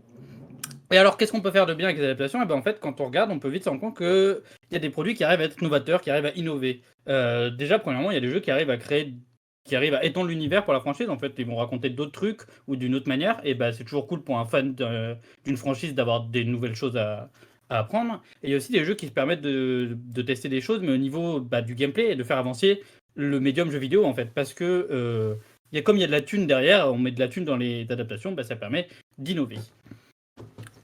Et le très bon exemple pour ça, ça va être la série des Jedi Knight. Alors, qu'est-ce que c'est la série des Jedi Knight? Ça commence en 95 avec Star Wars Dark Forces sur PC et PlayStation, et c'est développé et édité par LucasArts. Et il y aura ensuite 3 autres jeux dans la série des Jedi Knight. Et c'est globalement des jeux de tir à la première personne, donc des FPS en 3D, où on va incarner Cal Katarn, vous le voyez à droite, il est très beau.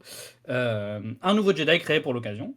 Et en fait, pourquoi est-ce que je dis que c'est innovant les adaptations? Parce qu'en fait, le premier que vous voyez tout à gauche, là, Dark Forces, en fait, ça va réinventer le Doom-like. Donc, on va vous mettre une image de Doom à l'écran tout de suite.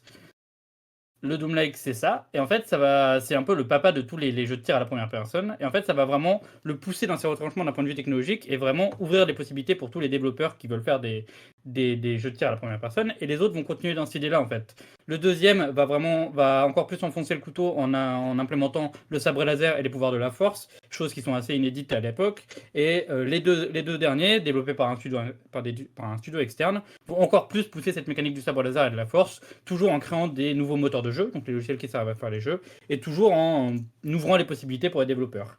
Et en plus de ça, donc en plus de faire avancer le médium par des logiciels et par des ouvertures de possibilités, on a aussi le perso de Cal Katarn qui est très mémorable et qui fait de cette série un truc mémorable, c'est que plein de gens ont kiffé Cal Katarn et en fait c'est un Jedi qui est différent des Jedi du film, qui est un peu plus, qui montre des histoires plus grises, un peu plus nuancées et tout, et du coup ça, encore une fois, ça explore l'univers d'une autre manière et c'est toujours un point giga positif.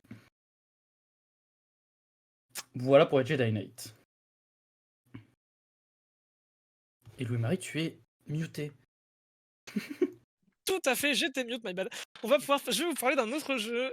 Attends, pour moi, j'ai fait une petite erreur. J'ai fait une petite erreur de mon côté, je vous demande de m'excuser. Je vais vous parler d'un autre. Comme je l'ai dit, je vous parlais D'accord. Et je retourne de mute. Des bisous. Non, parle de Kotor, s'il te On plaît. va pouvoir parler de Star Wars Knights of the Old Republic, que je vais appeler KOTOR pour des raisons de temps de parole, parce que cette chronique prend déjà du retard parce qu'on fait des bêtises. Qu'est-ce que c'est KOTOR? C'est un jeu développé par BioWare, édité par LucasArts, qui est sorti en 1999. Comme je l'ai dit, on en a déjà parlé pendant la chronique à l'époque, il y a 2 semaines, sur le roleplay dans le jeu. Parce que c'est quand même un jeu qui est un pilier du monde des jeux de rôle, des jeux vidéo de rôle occidentaux, et c'est toujours aussi vrai maintenant. Et c'est en plus un jeu qui est connu comme probablement l'un des meilleurs jeux Star Wars jamais sortis. Et ce, autant pour la qualité de son scénario que pour la qualité de son design, gameplay et visuel, ainsi que pour les musiques du jeu qui sont pour une grande majorité des musiques originales. Ce qui est intéressant avec ce jeu, c'est que BioWare était déjà suffisamment installé dans le monde du jeu vidéo avec la sortie de leur jeu précédent, Baldur's Gate, que quand Lucasfilm est venu les voir, ils leur ont proposé un choix. Ils n'ont pas été imposants avec des choses à leur faire développer. Ils leur ont laissé un choix, c'était de soit adapter Star Wars 2, qui était prévu pour sortir bientôt au cinéma, ou alors de parler d'une période de Star Wars qui était novatrice, qui se déroulait 4000 ans dans le passé. Ce qui est finalement ce qu'ils ont fait, parce que Knights of the Old Republic, on imagine que c'est quelque chose dont on n'a jamais entendu parler dans les films Star Wars. Et c'est super cool parce qu'en vrai, c'est déjà innovant d'un point de vue scénario et lore, ça permet de raconter de nouvelles choses, de montrer de nouveaux personnages, etc. Qu'est-ce que le jeu a pour lui? Le jeu a énormément de choses pour lui.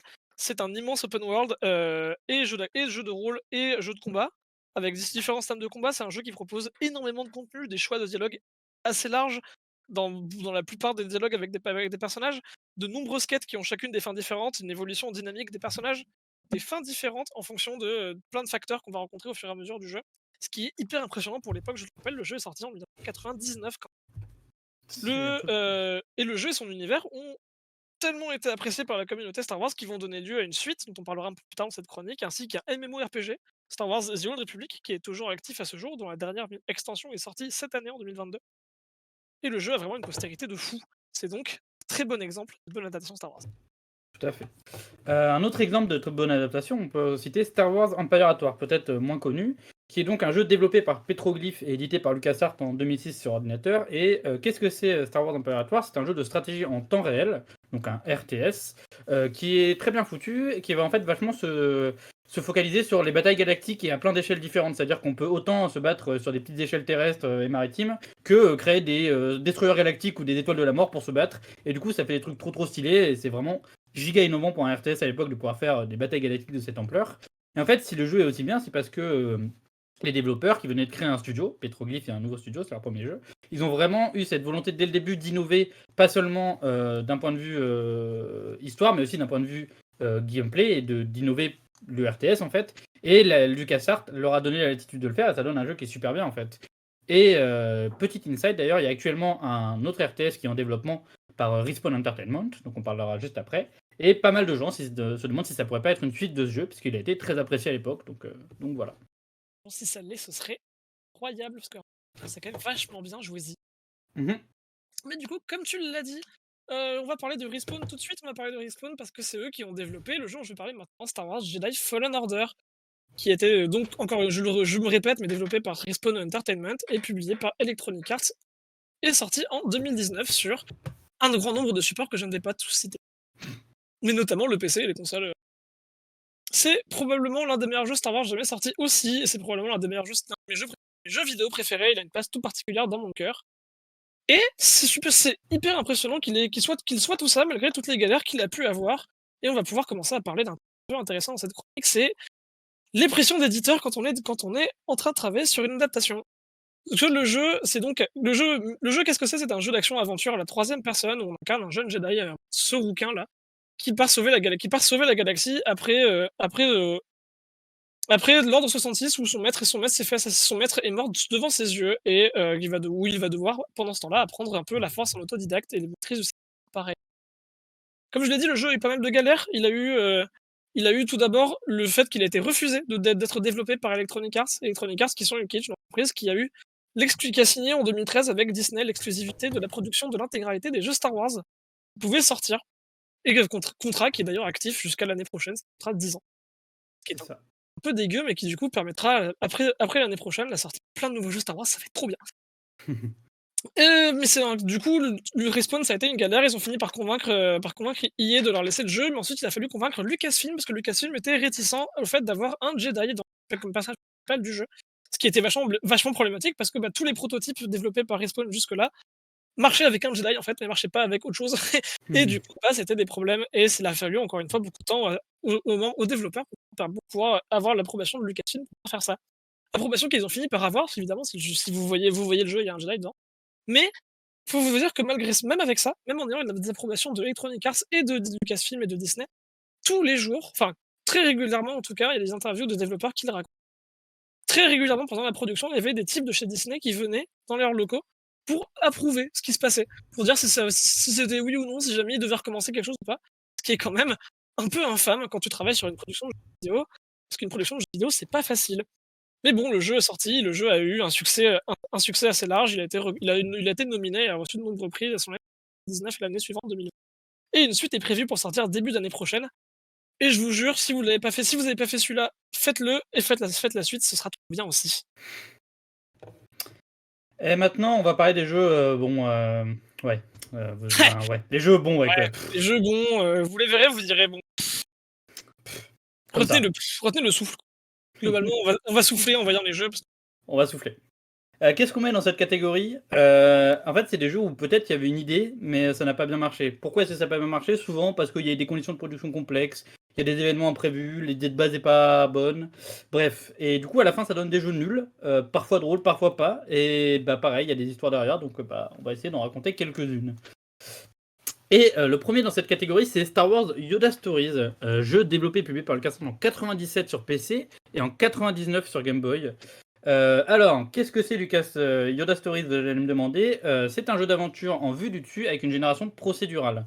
C'est-à-dire que globalement, à chaque partie que vous lancez, vous avez une petite mission à faire. Yoda donne une petite mission à faire à Luke qui peut être d'aller sauver telle personne, aller chercher tel objet au bout de la galaxie. C'est une petite mission qui dure 1 heure et c'est tout. Globalement, il y a 15 missions différentes. Il n'y a pas beaucoup plus d'histoire que ça, il se passe pas grand-chose. Il s'agit juste de rajouter des petites énigmes en poussant des caisses et en appuyant sur un bouton pour taper. Bref, c'est très vide. C'est pas très beau en plus hein, pour PC, c'est-à-dire que là on a quand même la. Voilà, ça c'est ce qu'on peut faire sur Game Boy. Vous voyez en dessous que globalement la version Game Boy à droite là c'est très moche, la version PC aussi c'est très moche. Bref. Et pourquoi est-ce que ça existe ce truc, vous me direz-vous? Parce que bon, c'est quand même très bizarre. En fait, ça vient d'une série de jeux, les Desktop Adventures, qui a eu un autre jeu avant celui-là, Indiana Jones and Desktop Adventures, donc un jeu Indiana Jones, et qui a globalement comme idée de base de faire un jeu où on peut jouer dans une toute petite fenêtre que vous voyez ici, pendant en même temps qu'on fait autre chose sur son PC. Donc c'est-à-dire qu'on va jouer à ça avec une souris et c'est tout quoi. Et les développeurs, ils croient encore dur comme fer. Ils se disent que pour eux c'est un jeu qui est super bien pour les joueurs occasionnels, qui est super accessible et tout. Et en vrai pas vraiment. Hein. Pourtant ils ont bien, enfin. Ils disent encore que les retours de la critique à l'époque sont injustes, alors que bon, le jeu est quand même relativement vide, même si jamais c'est pour les joueurs occasionnels, c'est pas une excuse. On peut quand même faire des bons jeux pour les joueurs occasionnels. Voilà pour Yoda Stories. Maintenant, on va passer à un deuxième petit jeu très sympathique aussi, Star Wars Masters of Terakassi. Qu'est-ce que c'est Star Wars Masters of Terakassi? C'est un jeu de combat en 3D, développé et publié par LucasArts en 97 sur PlayStation. Et vous me direz, mais c'est super bien, un jeu de combat en 3D Star Wars, il y a une bonne idée. Et je vous dirais, oui, tout à fait, sauf que celui-là, non. Parce que, en fait, tout est lent, on met 5 minutes à traverser la map pour taper son adversaire. C'est super dur de sortir les combos, on peut pas en enchaîner deux. En plus, c'est mal équilibré, il y a des coups qui vous enlèvent la moitié de votre barre de vie. Bref, rien ne va. Qui plus est, le cast, donc les personnages sont super bizarres. Genre, Dark Vador est caché, mais on peut jouer Jodocast. Ce perso-là, vous ne le connaissez pas. Louis-Marie peut peut-être vous raconter un peu qui c'est, mais. Jodocast, très rapidement, hein, c'est un personnage qui existe que dans des comics. C'est un personnage. Son principe, c'est que c'est un mec qui est fan de Boba Fett, qui est derrière lui, là, en train de le pointer avec une arme au niveau de la tête. Et comme il est fan de Boba Fett, il a la même armure, avec des couleurs différentes. Et Boba Fett finira par le tuer parce que c'est un peu un fan relou. Voilà. Personnage de fou dans l'univers de Star Wars, trop intéressant. Et donc voilà, lui il est là juste parce que les devs l'aimaient bien, ils avaient réussi à faire un modèle 3D qui fonctionnait, donc il est là. En fait, qu'est-ce qui s'est passé pour qu'on en arrive là? Parce que bon, quand même, voilà. Globalement, LucasArts, au début, quand ils vont faire un jeu de combat en 3D, ils sont tournés vers Capcom, un autre éditeur et développeur qui a fait Street Fighter, donc un gros nom des jeux de combat. Et sauf que ces derniers ont fini par annuler, et donc les devs ont dû se retrouver à faire un jeu en 18 mois, alors que c'était leur premier jeu sur PlayStation. Personne ne savait faire d'art, personne ne savait programmer, personne ne savait designer pour PlayStation, et que c'était aussi le début de la 3D. Donc globalement, le lead artist le dit lui-même, ils ont pêché par inexpérience, et le jeu est sorti dans cet état-là. Ce qu'on peut du coup imaginer en extrapolant, c'est qu'avec des moyens, des équipes compétentes et un peu plus de temps, ça aurait probablement été un très bon jeu, mais malheureusement, c'est sorti dans cet état-là parce que ça s'est certainement vendu. Ah ouais. Mais bon, après, pour le coup, celui-là aussi, on y a joué. Bon, ouais. Ouais, bon.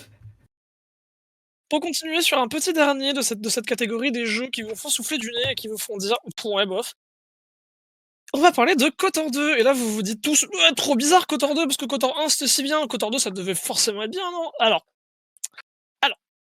pas exactement en réalité, mine de rien, KOTOR 2, je vais vous en parler très vite.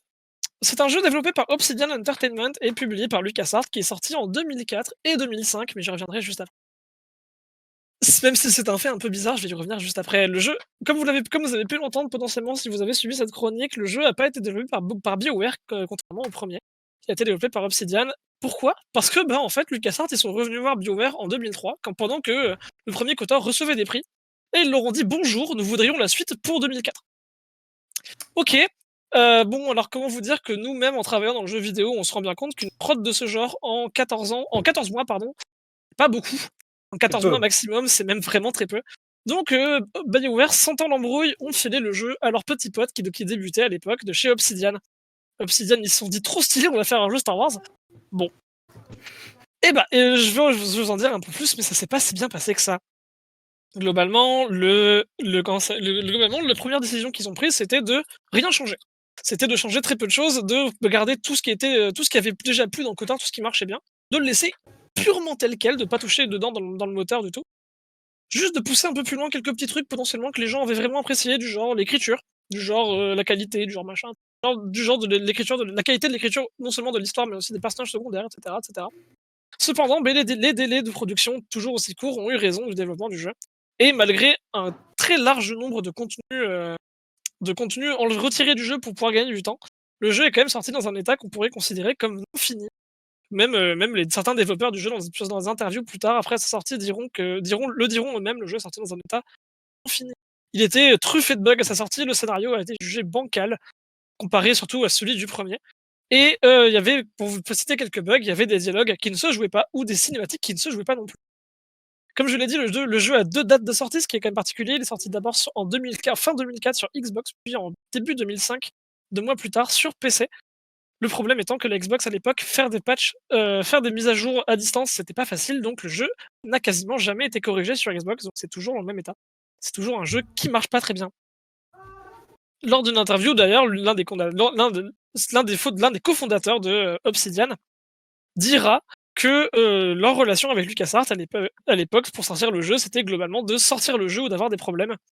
Ce qui peut vous mettre un peu l'ambiance de la production en tête. Et pour citer une autre licence très rapidement, très connue de Star Wars, de jeux vidéo Star Wars, qui a subi malheureusement exactement le même destin, c'est la licence des Force Unleashed, des pouvoirs de la Force. Un premier jeu très apprécié, extrêmement plébiscité, dont vous voyez un gif là tout de suite sur votre écran, un personnage qui fait s'écraser un Star Destroyer par la Force, qui est quand même vachement stylé. Et pour avoir joué au jeu, la scène était vraiment très cool. Mais le deuxième est sorti aussi trop vite, parce que il fallait sortir le 2 très très vite pour faire plein d'argent très vite. Et les délais imposés par l'éditeur ont causé trop de problèmes aux développeurs. Le jeu est sorti trop vite et dans un état de trop basse qualité pour plaire, ce qui a complètement arrêté les projets de développement de suite du jeu. Et on va pouvoir conclure. On va pouvoir tirer une conclusion de tout ça, parce que mine de rien, cette chronique commence à être longue, ça j'irait de conclure, comme c'est écrit sur cette slide. Du coup, globalement, ce qu'on va pouvoir vous dire, c'est qu'on a pu voir différents cas de figure quand on adapte des jeux, et qu'il y a quand même dans l'idée des pratiques plus ou moins bonnes pour le faire. Globalement, on se rend compte que c'est très facile de faire de la thune. En étant rapide et feignant, on reprend des jeux et des mécaniques qui existent déjà. On n'a plus qu'une couche de peinture Star Wars et c'est prêt. Ça se vend, même si c'est pas très bien. Ça peut partir où Ça part au four. Ça peut partir au four et ça se vend et ça peut se faire de l'argent. Après, cependant, en vrai, oui, c'est bien de pas être forcément trop fainéant, mais c'est aussi bien de travailler avec le matériau de base. Ça sert à rien de réinventer la poudre, de réinventer l'eau chaude à chaque fois qu'on sort une adaptation. On aurait pu citer des réécritures cheloues où Anakin, à début de Star Wars 3, tue Dooku, mais tout va bien, il reste un Jedi, il ne devient jamais Dark Vador. Parce que ça existe, c'est un jeu sur Game Boy aussi. Bizarre. Nous, on décidé de pas en parler, mais c'est quand même bizarre, ça existe. Il y a des jeux qui étirent des scènes de manière sans aucun intérêt, bref, il y a plein de choses qui se passent. Ça sert à rien d'essayer de réinventer la poudre, travailler avec le matériau de base, ça fonctionne très bien aussi. C'est ça. Les jeux bien, en général, ceux qu'on a pu présenter comme jeux bien, c'est des jeux qui vont essayer d'innover, en fait. Que ce soit au niveau du gameplay, soit technologiquement, soit dans les histoires. C'est des jeux qui essayent d'apporter autre chose que juste montrer une couche de peinture Star Wars. On peut citer le fameux RTS Empire at War, ou alors les jeux comme KOTOR et Dark Forces qui vous ont montré qui montrent des nouvelles histoires dans l'univers de Star Wars en le respectant. Et ouais. Mais après, évidemment, on va pas se leurrer, on va pas se mentir. C'est complexe en tant que développeur de jeux vidéo de se retrouver à travailler sur une adaptation. C'est énormément de pression, c'est généralement assez peu de temps. Et c'est très très très souvent, on l'apprend même en école, nous encore aujourd'hui, que les investisseurs et les gens avec qui on communique, qui sont les ayants droit d'un truc, et globalement ils sont pas toujours très compréhensifs, ils sont généralement assez ignorants de comment se développe une production de jeux vidéo, et donc il faut pouvoir tenir la cadence et faire avec.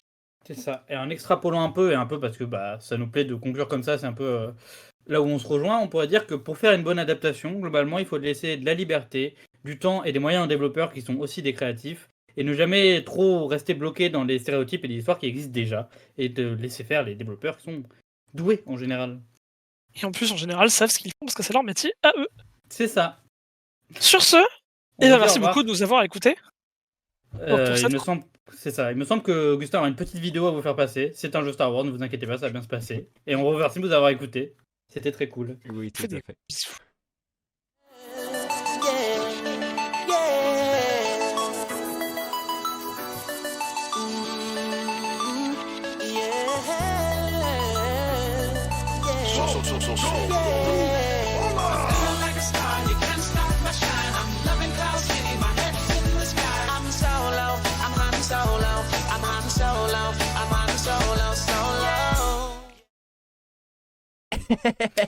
Hello. I'm Han Solo. I'm Han Qui est, Solo. qui est un vrai jeu vidéo dont on a voulu parler dans cette chronique, mais bon. Dorian n'est pas rassuré. Alors, il est un peu, ouais. Trop loin Ouais. là, trop loin. Là, l'adaptation, fou. Pour t'en parler très vite, si jamais t'es intéressé, c'est un jeu Kinect qui existe, Star Wars Kinect, littéralement. Tu C'est regarderas pas un celle bon où jeu.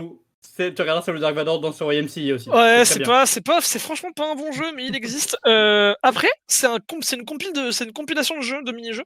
Et fondamentalement, ce mini-jeu de Just Dance, Star Wars, c'est fondamentalement le meilleur de la compile. Oui, Les malheureusement. musiques, il y a qu'une seule musique originale, c'est celle d'Han Solo, mais franchement, c'est quand même un petit truc à faire découvrir à des gens, c'est toujours rigolo, quoi. C'est ça. Non, c'est quand même très très drôle. Dorian, tu nous parlais de, généralement les adaptations, c'est rester assez proche de l'histoire de base. Est-ce qu'on est assez proche de l'histoire de base avec un Han Solo qui danse avec les Stormtroopers là On n'a pas dit qu'il fallait respecter le matériau de base. Ouais, mais non, mais après, quand on en parlait pas dans les bons jeux, hein. Il était classé dans les jeux. À la fin, hein. Voilà les fameux jeux mais. C'est Les ça. fameux jeux. Non, là, c'est vrai, le Là, ce classement, serait plutôt les jeux. C'est les jeux qui font. Hein Ouais, c'est ça. Allez hop, une nouvelle catégorie dans le classement. Je trouve ça intéressant ce que vous avez dit avec justement dans la manière de fonctionner quand vous travaillez du coup en bossant sur des jeux vidéo de licences appartenant à d'autres personnes, notamment donc Lucasfilm à ce moment-là. Ouais. Où t'as clairement quelqu'un qui te regarde par-dessus l'épaule quand tu travailles sur ton jeu. Ouais. Le côté, alors c'est pas utilisé de la même manière, mais on se retrouve un peu avec la phrase dont nous a parlé Dorian au début, s'adapter ou mourir. Là, c'est littéralement, tu adaptes mon film en jeu où t'es plus là, quoi. Oui, Ouais. c'est ça. Ouais.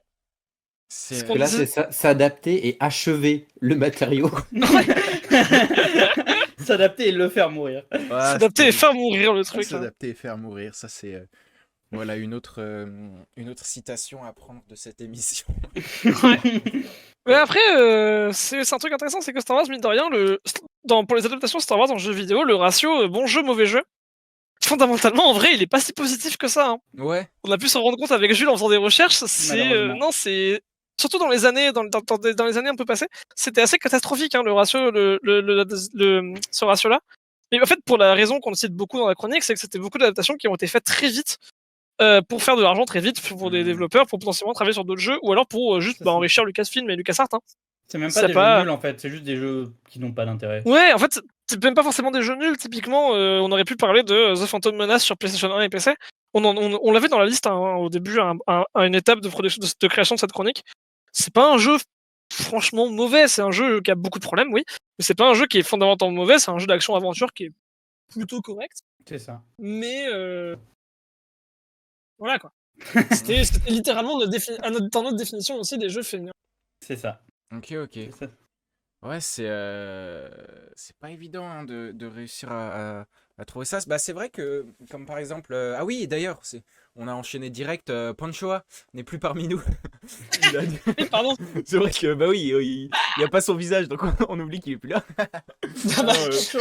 Pendant la chronique, Panchoa a dû nous quitter, malheureusement. Mais bon, vu qu'il ne pouvait pas nous faire son jeu, voilà, il était un peu plus libre... On lui en veut pas. De venir et de partir. Moi, je suis très content qu'il ait pu être là quand même Oui. au début. C'est vrai que j'allais parler du coup du fait qu'il nous a parlé de Percy Jackson avec cette série qui allait être... c'est quoi elle est coécrite par l'auteur original. Je sais plus exactement, mais en tout cas, il me semble qu'il a au moins un droit de regard sur l'écriture, qu'il n'avait pas du tout pour la production des films, et ce qui fait qu'il a toujours craché sur les deux films qui sont sortis ça la fout mal quand même. dans les années 2000-2010. Mais ouais, ce que je voulais dire, c'est que du coup, quand t'es une usine aussi grosse que LucasArts et puis maintenant Disney, c'est complexe d'avoir le créateur original qui dit bon alors là, faudrait plus faire comme ci, comme ça. Combien de jeux vous avez dit que... Il y a plus de 100 jeux officiels. Il y a plus d'une centaine de jeux officiels, ouais. En fait, si tu cherches sur Google nombre de jeux Star Wars, ça te dit plus de 100. C'est dingue. C'est ça. C'est- Après, C'est- depuis, arrête-moi si je me trompe, il me semble que depuis Disney, ça s'est un peu calmé, qu'ils ont un peu moins tendance à distribuer la licence. Bah en fait pendant c'est tout c'est le ça, temps. en fait c'était un truc qui était assez connu avec LucasArts, c'est que LucasArts ils aimaient trop filer la licence Star Wars à plein de gens pour faire plein de trucs, c'est pour ça qu'il y a eu même je sais pas combien de bouquins qui sont sortis qui Ouais, racontent ouais. des trucs de fou, t'as une série de bouquins avec le fils caché de l'empereur qui retrouve dans les décombres de l'Étoile Noire le gant de Dark Vador qui lui permet d'utiliser la force parce que lui il l'a pas. Et le Ah mec, ouais. c'est un croisé entre. Enfin, du coup, sa mère était une cyclope, je crois. Et du coup, il a un troisième œil là. Bon, bref, Ah ouais, c'est une d'accord. série de bouquins qui existe, hein, qui était canon à une époque dans l'univers Star Wars et qui l'est plus depuis que Disney a racheté. Et aussi, comme on disait, comme j'ai dit en jeu vidéo, depuis 2013, donc l'année d'après le rachat par Disney, c'était Electronic Arts qui avait le monopole de la sorte des publications de jeux Star Wars en fait. C'est ça. Donc bah forcément ça restreint de fou Ouais, ouais. la capacité à sortir des jeux sur une licence aussi riche, mais malgré le fait qu'elle soit aussi riche que Star Wars. C'est que bah, il faut forcément passer par Electronic Arts. Electronic Arts, ils étaient pas toujours ultra chauds sur les licences. C'est ça. Ouais. Du coup, Disney aujourd'hui essaye de resserrer un petit peu les taux sur qu'est-ce qui se fait et qu'est-ce qui peut se faire C'est ça. pour Mais essayer ouais, d'éviter C'est de du coup- sortir des trucs trop nuls. Mais bon, quand on voit C'est Ça, des ça, après- patrons c'est du coup avec peut-être les- moins innovant. C'est moins Ouais. innovant, mais il y a moins de trucs qui font vraiment genre très bizarre, quoi. Ouais, c'est vraiment ouais, très ouais. bizarre parce que des stories, bon. C'est ça. on- Ça n'a aucun sens, quoi, genre. Voilà, on en ça, a joué à certains. Le truc sur Game Boy Advance, là. Attack of the Clone, c'était pas bien. C'est C'était vrai, vraiment non. pas. J'ai bien aimé la phrase que tu as dite que les joueurs occasionnels avaient aussi le droit à avoir des bons jeux. Bah ouais. Pas parce qu'on joue pas beaucoup que. Ah, de fou. T'as Il fait faut toi, des jeux pas bien. Dorian, des jeux Star Wars un peu? J'ai fait, le MMORPG. Lequel? Alors, il y en a eu deux. Il y a eu Star Wars Galaxies qui a fermé depuis 2012. Et l'autre, Et il y a l'autre, The Old Republic, qui est toujours Ah oui, bah, actif. c'est The Old Republic, j'y avais Ouais. joué un petit peu brièvement, mais j'avais dû m'arrêter parce que mon ordinateur était trop faible. Ah, Oh non. terrible. Oh non. Terrible parce que c'est vrai, c'est un bon humour. Ouais, c'est un bon RPG, pareil. Il est toujours là. Surtout que alors, pour le coup, petite anecdote sur eux, c'est que eux, du coup, ils développent toujours l'univers de KOTOR. Depuis KOTOR 1, hein, on rappelle 80. Mais en fait, ils savent pas officiellement si ce qu'ils font, c'est canon. En fait, ils versent des parts à Disney. Ils versent des parts tous les ans, enfin tous les ans, je sais rien. Ils versent des parts sur le temps de vie de leur jeu à Disney. Ok. Ils sortent toujours des extensions, je l'ai dit, la dernière extension est sortie. Mais en fait, personne ne leur a jamais dit si ce qu'ils faisaient, ça faisait partie techniquement vraiment de l'univers Star Wars, si ça faisait partie de la catégorie des légendes de l'univers Star Wars. Ok. Mais eux, ils le disent en interview, ils sont en mode bon, bah, On fait notre jeu. On sait pas, on fait des On jeux, est on là, sait pas si ça on fait est partie là. avec les films et tout. Ah, c'est ça, nous on développe notre MMO. C'est le même problème qu'il y a avec les BD. Enfin, Disney a dit les BD, maintenant c'est autre chose. Ouais. Ce qui est très dommage parce que elles sont vraiment Beaucoup super. de. Ouais, bah oui, surtout, en fait, des BD, il en avait très bien. Après, il y a des BD qui sortent depuis quelques temps maintenant avec l'aval de Disney. Et donc, Ok. du coup, qui sont canons. Mais en fait, oui, beaucoup de bouquins, de trucs qui étaient sortis avant rachat par Disney ne sont plus considérés comme. Ok. Donc, encore une fois, ça revient à cette tendance de LucasArts qui était de le filer licence à tout le monde pour qu'il y ait plein de trucs qui sortent et qu'ils puissent prendre plein de parts dessus. Faites Ils se les foutent de nous, jeux. les gars. Ouais, c'est ça, et se faire plein d'argent parce que du coup, plein de gens qui touchaient des royalties. Donc. C'est ça, et on retombe sur vu que c'est une licence qui est déjà connue, forcément ça va faire de la thune, quoi. Bah C'est ouais. ça. Mais c'est fou C'est parce ça, c'est que, ça. comme on l'a dit, encore une fois, le premier jeu, c'est 82. 82. Mm. Ouais. Et déjà à l'époque, t'avais des mecs qui étaient oubliés de faire des jeux Star Wars, ça va faire des chutes quoi. Parce Ouais. que C'est assez fou. techniquement, si on retrace l'histoire, avant ça, il y avait deux autres trucs Star Wars qui étaient plus ou moins des jeux vidéo qui étaient sortis, mais qui étaient pas officiels, qui étaient pas dont la licence n'avait pas été rachetée à lui pour les faire. Ouais, c'était plus ou moins des gens qui bricolaient des jeux dans leur coin, quoi. Ouais, c'est Ok. Deux avant, j'ai plus leur nom. Je sais plus non plus. Ok. Mais voilà. Vachement intéressant, en vrai. Trop cool. Merci pour cette chronique. Voilà, hein, si vous êtes.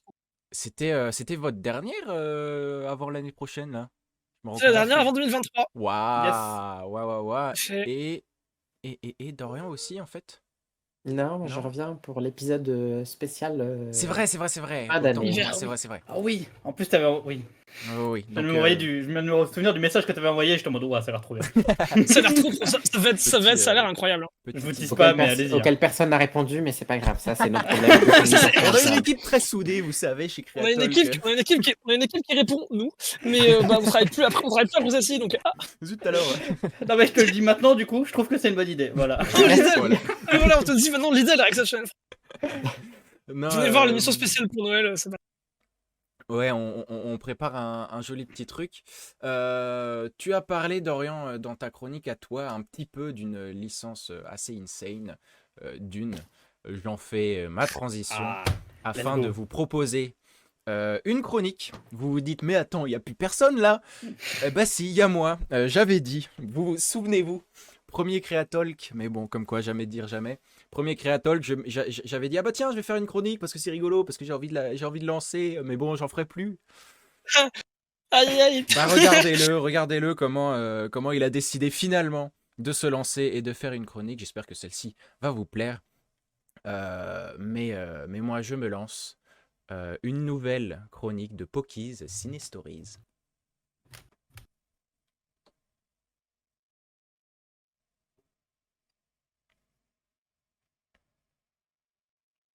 Hey yo, bonjour et bienvenue sur cette nouvelle, nouvelle petite chronique de Pokies Cine Stories. La dernière fois, je vous ai parlé d'un des précurseurs du cinéma. Vous le reconnaissez, Georges Méliès. Voilà, le gars a créé le cinéma. Aujourd'hui, je vais vous parler d'un précurseur de genre. Ah oui, c'est vrai qu'il faut changer le menu déroulant. Merci Dorian, je vais mettre ça. Hop, et oui, parce que bien sûr, on fait tout. Je fais ça très vite fait. Bam, enregistré, c'est bon, le menu déroulant a été mis à jour. Donc, aujourd'hui, je veux vous parler non pas d'un précurseur du cinéma à part entière, mais d'un précurseur de genre de la science-fiction sur grand écran. Alors, c'est une énorme licence de science-fiction qui n'est pas, contrairement à Star Wars, il y a bien longtemps dans une galaxie lointaine, très lointaine, mais dans un futur très très lointain. Des milliers d'années. Et on reprend notre humanité, ce qui pourrait être le futur de notre humanité. Évidemment, vous l'aurez compris, je vais parler de Dune. Oh waouh! On parle de Dune, un petit récit qui ne compte que 25 bouquins, dont 6 originaux de l'auteur original, Frank Herbert. Mais ce n'est pas tout, parce qu'évidemment, il y a aussi des graphic novels, il y a aussi des jeux de plateau, il y a aussi des jeux vidéo, il y a aussi des séries TV, et évidemment, il y a aussi des films. Et oui, on est sur Pokies Cine Story. On va pas parler d'autres choses. On laisse le reste pour les autres. Pour resituer un petit peu vite fait, le premier livre de Dune, donc par Frank Herbert, a été publié en 1986. Voilà. Alors, faut que je vous explique un petit peu quand même. On pose les bases. On va pas dire que je suis un incollable de Dune. Je ne connais pas toutes les refs. Et pour être honnête, je ne connais pas tous les tenants et aboutissants de cette énorme saga. Il aurait fallu qu'Amenir soit là pour nous parler un petit peu du bouquin. J'avoue, j'ai pas lu les 25 bouquins, etc. Je suis pas un dévoreur de livres autant que ma grande sœur. Donc, pourquoi est-ce que je veux en parler si je n'ai pas lu les bouquins? Mais je vais vous expliquer tout de suite. D'abord, je vais vous demander. Vous avez sûrement entendu parler d'un petit film Dune sorti en 2021, petit réalisateur, Denis Villeneuve. On en a déjà parlé avec Martin dans Creatalk, dans un épisode de Creatalk. Si vous voulez retrouver l'épisode, il est quelque part dans la description, je ne sais pas. Voilà, ça ce sera pour le futur mois. Vous avez sans doute entendu parler d'un autre petit film réalisé par un autre petit réalisateur en 1984. Dune de David Lynch, qui, petite info d'ailleurs, d'après lui, c'est un de ses pires films de sa filmographie. C'est encore une histoire de studio, d'éditeurs, d'ayant droit, qui regardait par-dessus son épaule lorsqu'il travaillait, ce qui a fait un des, voilà, je le cite lui, un pire film de sa filmographie, mais c'est vrai que c'est pas son meilleur. Mais donc, vous avez entendu parler de ces deux films, mais est-ce que vous avez entendu parler d'un film qui s'appelle Dune, de 1974. Et oui, on remonte beaucoup plus loin dans le temps. Si jamais vous êtes en train de vous dire que non, vous ne l'avez pas vu, c'est tout à fait normal. Car ce film n'existe pas. Ou du moins, il n'a pas été filmé, il n'a pas été imprimé sur pellicule, il n'a pas été monté, il n'a pas été projeté. Et pourtant, c'est un film qui influence encore aujourd'hui le cinéma tel qu'on le connaît. Alors, qu'est-ce que c'est que ce film qui n'existe pas, mais qui en fait existe? Pourquoi je vous parle de ça? Je vais vous parler de quelqu'un qui s'appelle Alejandro Jodorowsky. C'est un des pères du cinéma de la science-fiction. On va dire que, pour faire très très vite fait, pour vous expliquer très très vite fait qui c'est un artiste qu'on pourrait qualifier d'un peu trop fou pour son époque. C'est un donc réalisateur franco-chilien qui a réalisé El Topo. Voilà, drôle d'univers. Et La Montagne Sacrée. Voilà, drôle d'univers.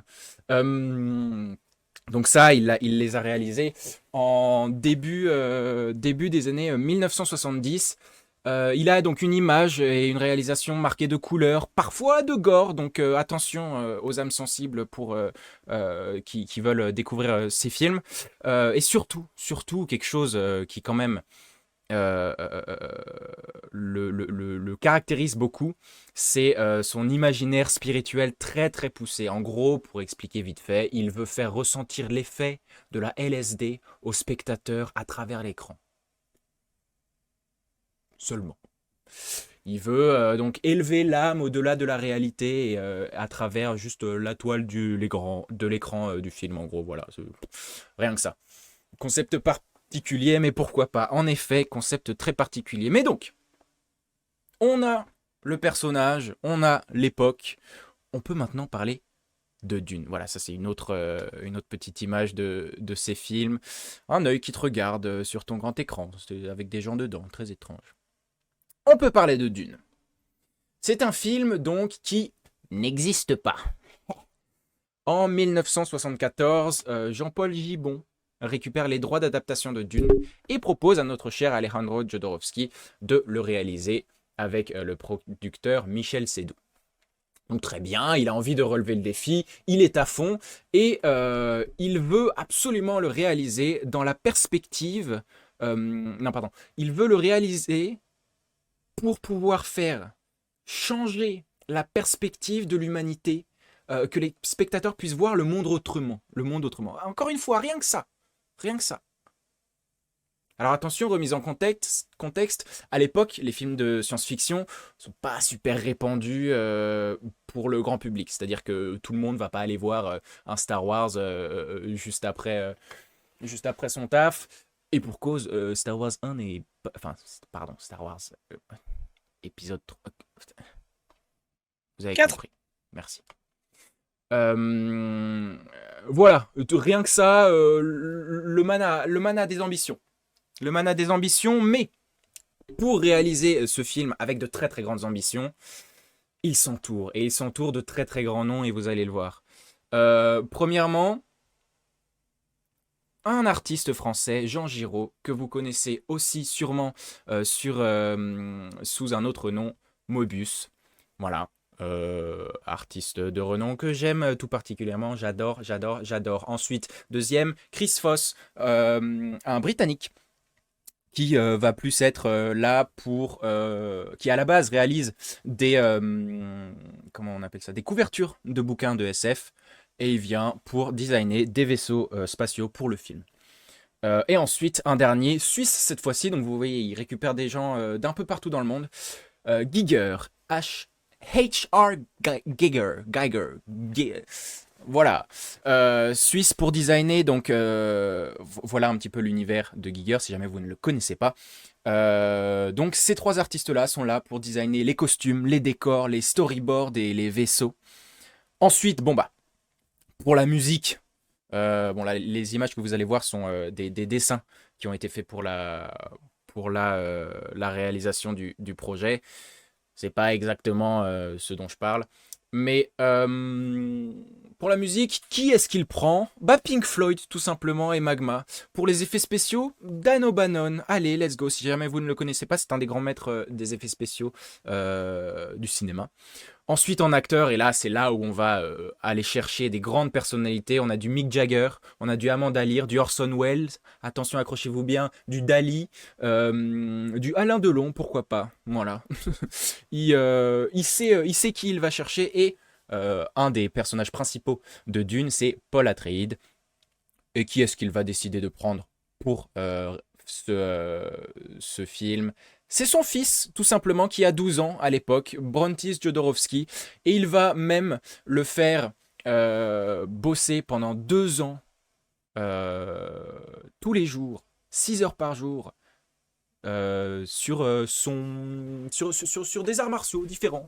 Parce que dans Dune, il y a toute cette histoire de contrôle, la paix intérieure avec les arts martiaux, je sais pas quoi. Je vous ai dit, je suis pas complètement 100% pro de cet univers. En même temps, c'est tellement grand. Voilà, vous avez un dessin de Mick Jagger dans son costume, juste là. Vous l'aurez compris, c'est une équipe monstrueuse de créativité, genre vraiment. Mais là, oui, en effet, le Camoulox de Maboul, tu sais pas comment il fait, mais il a récupéré tout le monde dans ce projet. Alors, le film énorme se prépare des mois, il y a la pré-prod, les effets spéciaux. Ce sont des effets spéciaux qui sont au-delà de ce qui a jamais existé au cinéma, en fait. Faut savoir que à l'époque, un film comme ça n'a pas existé, en fait. C'est tellement ambitieux que lui-même va devoir, un peu comme George Lucas quand il a réalisé son premier opus de La Guerre des Étoiles, il va devoir inventer des nouvelles manières de faire des effets spéciaux. Donc il le fait. Il arrive à récupérer toute la manière de réaliser. Il le sait, il sait comment faire. Toute l'équipe sait comment réaliser ça, construit tout. Et dans l'idéal, tout était réalisable. Mais alors, qu'est-ce qui s'est passé? Eh ben les studios, on y revient. C'est terrible, j'ai l'impression que dans cette émission, on a un problème, une dent contre les studios. Mais c'est l'histoire en fait, c'est l'histoire tout simplement. Ils décident de ce qu'ils font de leur argent et ils considèrent que le public des années 75 ne sont pas prêts à aller voir un énorme film de science-fiction qui les entraîne dans un univers complètement différent avec des vaisseaux qui volent partout à travers les étoiles et dans un futur très lointain. Non, dans les années 75, ils ne sont pas prêts à voir ce genre de choses. Quand on se dit qu'il y a Star Wars qui sort juste après, bon. Voilà ce que vous voyez ce que j'en pense.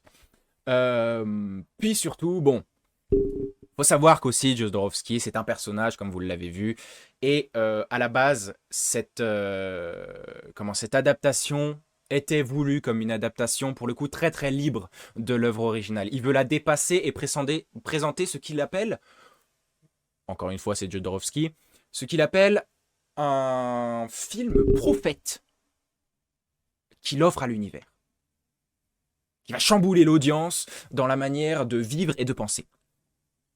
Bon, j'avoue que ça peut faire peur un petit peu aux investisseurs, ce genre de propos. Ok, d'accord. Et puis, il faut aussi savoir que c'est quand même un investissement énorme pour l'époque. Pour les standards d'aujourd'hui, c'est des peanuts. Mais 15 millions de dollars, c'est chaud. 15 millions de dollars, c'est... à l'époque, ce qu'on va utiliser pour des films comme les films de 007, quoi. Alors là, eux, ils ont leur audience qui est déjà toute faite et ils les attendent, donc bon. Mais du coup, pourquoi est-ce que ce film-là, j'ai voulu vraiment vous en parler? Pour ce qui vient après. C'est quoi la suite après ce film qui n'a jamais été fait? Eh ben, même s'il n'a pas été fait, ce film a marqué l'histoire du cinéma à tout jamais, vraiment. D'abord, il a créé une équipe, une manière de travailler et une vision et une ambition extrêmement lointaines. Ils vont aller chercher à produire un film, une œuvre d'art qui va au-delà. Enfin, quand je vous dis, le gars, il veut changer la vision du monde. Voilà. Ils ont une manière de travailler à eux. Alors, bien sûr, Giger, si jamais vous n'avez pas reconnu au début, c'est un des maîtres de la biomécanique qui a ensuite designé Alien. Tout simplement, voilà une des plus grosses séries de science-fiction horreur du monde, en fait, de l'histoire du cinéma. Pour ceux qui ont vu ou slash joué à Scorn, c'est l'univers que reprend le jeu. Une sorte d'ode à Giger et à son univers esthétique. Ensuite, Moebius, bon, que vous connaissez sûrement, est parti pour réaliser plusieurs BD. Hein. C'était pas ses premières, mais il a continué. Justement, avec Jodorowsky, vous voyez son nom là-haut. Ils ont bossé ensemble sur cette BD énorme qui est l'Incal. Ils ont d'ailleurs fait ce qu'ils appellent le Jodoverse, l'univers Jodorowsky, par la suite. Dan O'Bannon, qui a d'ailleurs écrit Alien aussi, pèse de ouf dans le game des effets spéciaux. Mais en gros, tout ça pour vous dire que tous les gens qui étaient dans cette équipe créative ont complètement chamboulé l'univers artistique à cette époque-là. Et ensuite, il y a le storyboard qui se balade. Parce que le storyboard était écrit. Bon, le scénario faisait plus de 300 pages, c'était une bible le truc. Il aurait fallu 25 heures pour faire le film. Mais bref, ce storyboard et le scénario tournent dans les studios de cinéma et poussent les artistes à élever leur film, à élever leur art. Et ils sont inspirés en fait dans ce sens-là. C'est pour ça qu'aujourd'hui encore, on a des films où tu reconnais une patte de « Ah bah tiens, ça pourrait être inspiré du film de Jodorowsky. » Même si ce film n'a jamais été fait. Tu te rends compte un peu de ce que je suis en train de te dire? Moi, ça me fascine toujours. Mais, comment est-ce que on se retrouve à vraiment connaître cette histoire-là aujourd'hui? Au-delà du fait que moi, je vous en parle, du coup, vous connaissez. Il y a un documentaire extrêmement bien fait à regarder pour connaître ce qui a vraiment fondé la science-fiction d'aujourd'hui, ce qui a fondé... alors, c'est un peu délicat à dire, mais en soi, Star Wars, si Jodorowsky's Dune, si le Dune de Jodorowsky était sorti avant, potentiellement que Star Wars aurait eu un impact beaucoup moindre sur la pop culture d'aujourd'hui. Bon, alors là, je dis des paroles, c'est des SI, hein, d'univers parallèle, etc. Mais voilà, ce film-là, vraiment, à regarder si jamais vous voulez pousser un petit peu plus cette histoire-là. En fait, finalement, le but du film, c'est ça que je trouve assez marrant, c'est que le but du film d'être un prophète pour le futur, bah, ça a clairement été le cas. C'est-à-dire qu'aujourd'hui encore, on voit des références à un film qui n'existe pas, mais qui a quand même fondé l'histoire de la science-fiction au cinéma. Et du coup, parce que le cinéma et les histoires des bouquins et des bandes dessinées et des jeux vidéo se confondent au bout d'un moment, bah, tout se retrouve et tout se recoue un petit peu à ce moment-là, même sans exister. Ce film a marqué le cinéma à tout jamais. Donc voilà, si jamais vous voulez voir un petit peu plus d'infos, ce film docu de Frank Pavich présente toute l'histoire de la création, tout le processus de création de toute cette équipe. Vraiment, il le fait super bien. Et ça montre surtout ce que c'est que de se débattre avec un projet aussi énorme que ça. Mais, et c'est là où je trouve ça chouette, c'est qu'il y a une partie de toi qui, en regardant ce documentaire, se dit, bon bah, ce film énorme, il n'a pas été fait. Comment est-ce que tu te sens quand tu es réalisateur? Comment est-ce que tu te sens quand tu es toute cette équipe qui se dit, bah merde, il n'y a pas eu assez de thunes pour faire ce film? Et bien finalement, en fait, ce qu'on voit, c'est que même si le projet ne se fait pas, ce qui a été appris à ce moment-là, pendant la création pendant la pré-production de ce film, ça se diffuse complètement dans toutes les réalisations futures de chaque artiste qui a bossé sur le projet, et ensuite de toutes les gens qui vont être inspirés par ce projet. Encore une fois, ce film n'existe pas. Morale de l'histoire, comme nous le dit Dorian dans le chat, même si ça n'aboutit pas, il faut rêver. Il faut essayer, il faut y aller. Allez, let's go. Lance une émission, même si tu ne sais pas exactement comment ça marche. Fonce. Voilà, c'est tout pour ma chronique Poki Cine Stories. J'espère que cette petite, cette petite présentation de ce film et de toute cette histoire vous aura plu. Encore une fois, n'hésitez pas à aller choper le film qui est, je crois, disponible à la location sur plusieurs plateformes de VOD, notamment Arte et YouTube et Amazon et Canal, etc. Ou si jamais vous avez la chance de pouvoir le voir en cinéma, c'est encore mieux. Voilà, c'est fini pour moi. Yay! Et Mais voilà! Merci beaucoup, merci bien. Je suis content Let's d'avoir go. pu faire une autre chronique finalement. Faut pas que... C'est bon, allez, je ne dis pas que je ne referai plus parce que sans doute que c'est jamais. potentiellement peut-être, c'est quand même assez marrant. J'aime bien me mettre à cette place-là. C'est rigolo C'est aussi. cool. C'est C'est cool, c'est super cool. intéressant. Je suis trop content parce que j'avais déjà entendu le nom de ce film et genre toute l'histoire, enfin pas toute l'histoire, mais que c'était super important et tout. Et je Ouais. connaissais pas l'histoire. Je suis trop content du coup que tu l'aies introduite et tout. Non, bah, C'est assez ouf. trop chouette, c'est aussi le but. Moi, c'est vrai que quand c'est Dorian qui m'a donné cette idée-là. En vrai, encore une fois, Dorian et ses idées, il Putain, trouve mais Dorian- tout, quoi, mais- Alors une fois, Dorian, S'il Il était est pas trop là, fort. on pourrait lui laisser l'émission, J'adore. quoi. J'adore Augustin parce que c'est lui qui m'avait parlé de ça, j'avais trouvé ça Oui, hyper oui. intéressant. On fait une émission sur l'adaptation et puis je me dis tiens mais au fait il m'avait parlé de ça et Augustin qui dit ah mais oui c'est vrai. Alors que C'est ça. vraiment, ce film m'a marqué de ouf. Et c'est vrai, adaptation et tout. Oh, mais tiens, et si on parlait de Dune? Je dis, ah bah ouais, attends. Bah tiens. Mais Attends, mais- c'est ouf. En plus, j'adore. Je peux parler de ça pendant des heures. Donc non, non, c'est vrai que bon, bah, adaptation, quoi de mieux que de parler d'une adaptation qui n'a jamais été faite. C'est quand même assez fou, sachant l'histoire qu'elle a après. Ouais. Moi, ça me fascine toujours. Non, c'est trop stylé.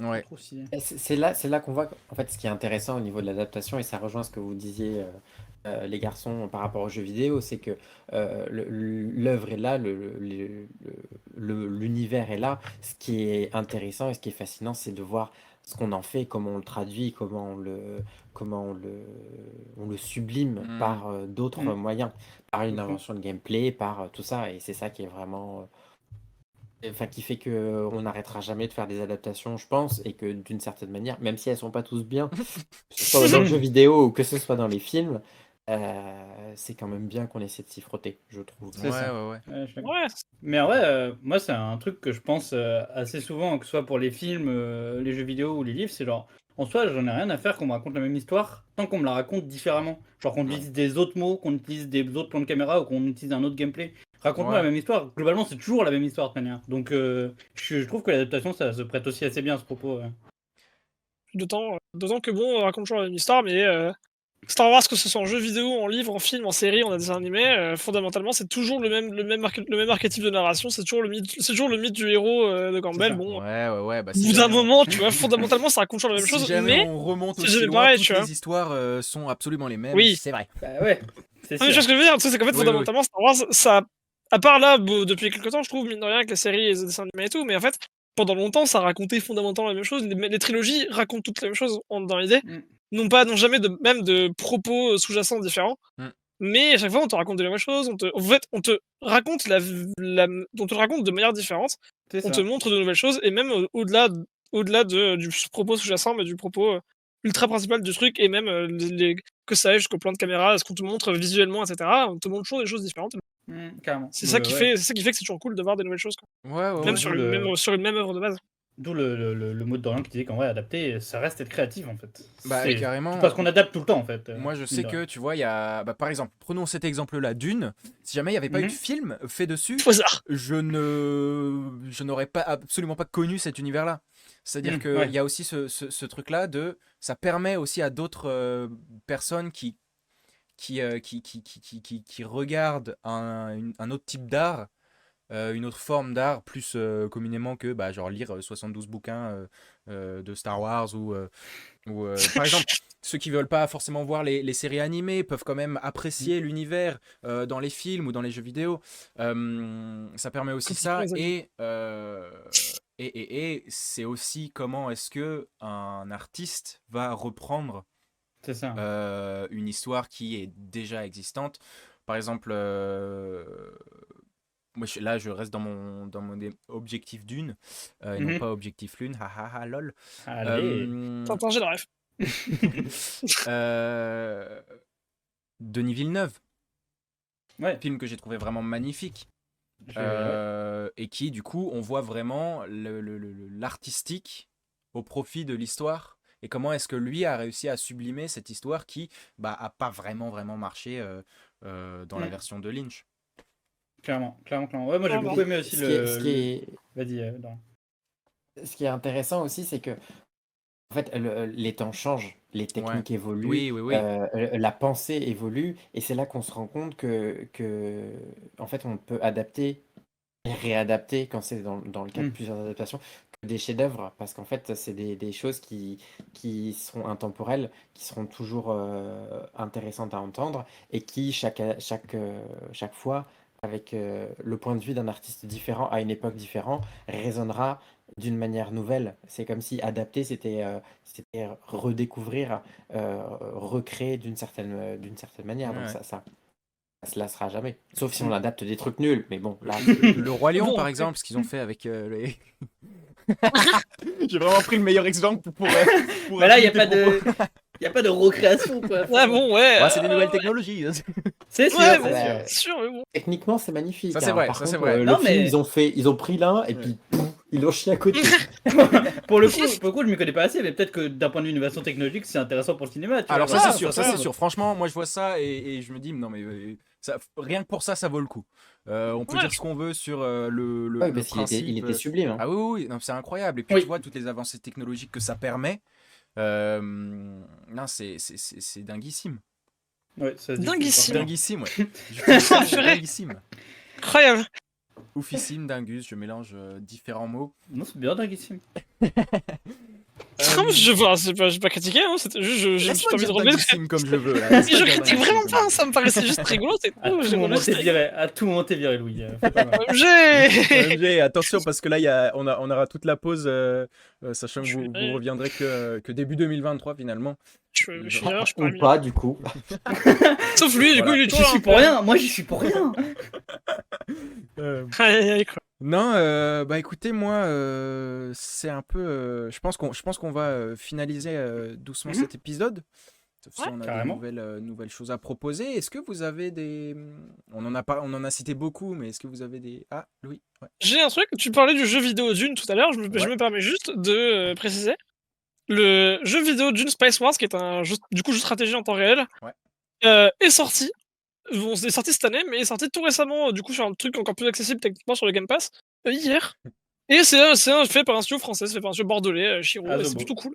Ouais. Sinon, c'est Chiro. C'est Chiro? Pardon. C'est Chiro, monteur. J'ai confondu.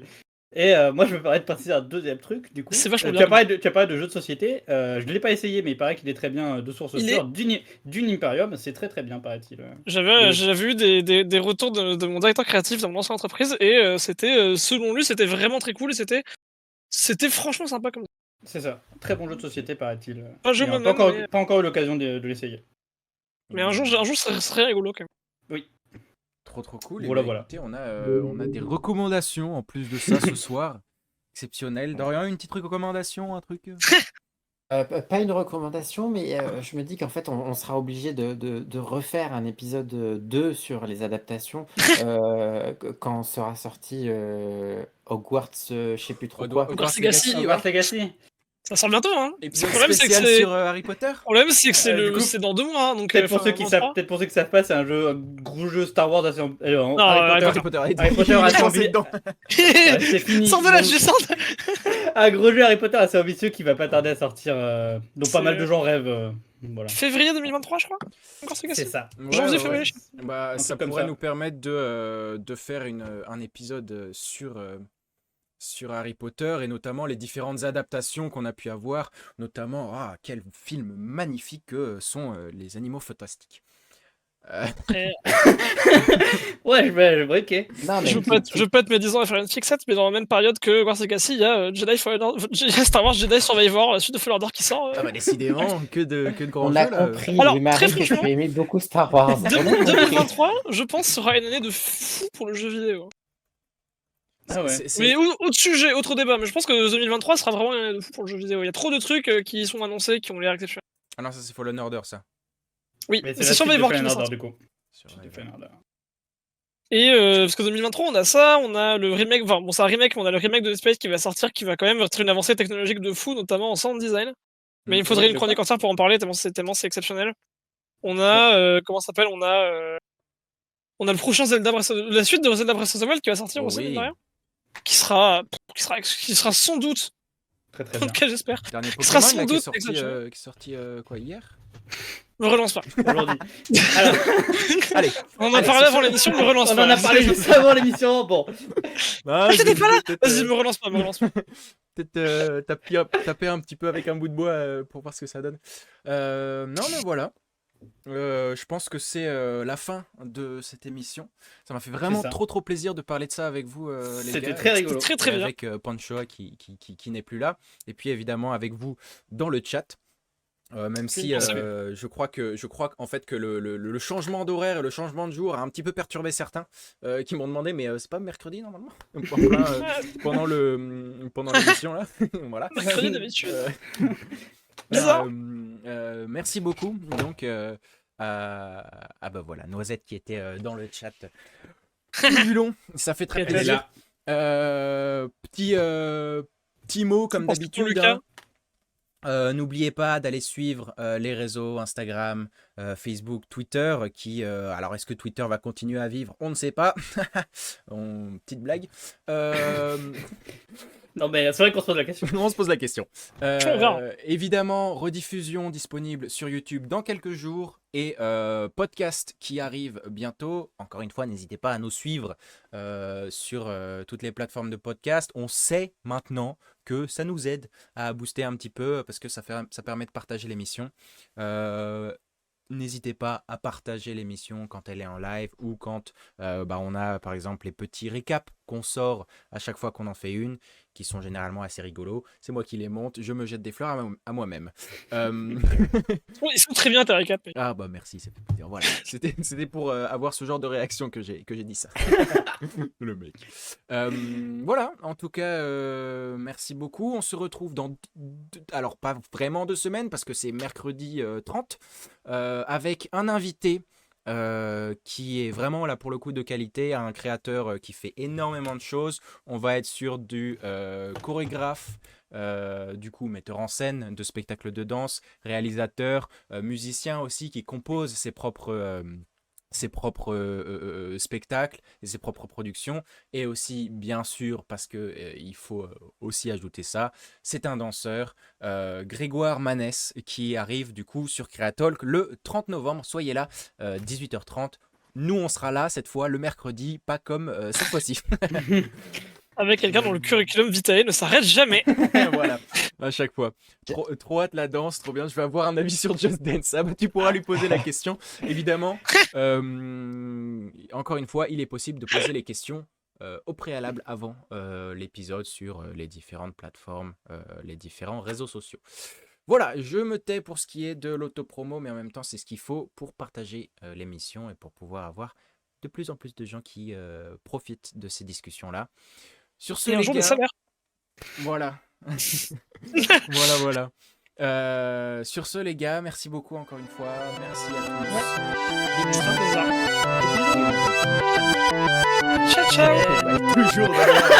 Bisous à Jamalot. Bye bye. Salut, Jabba.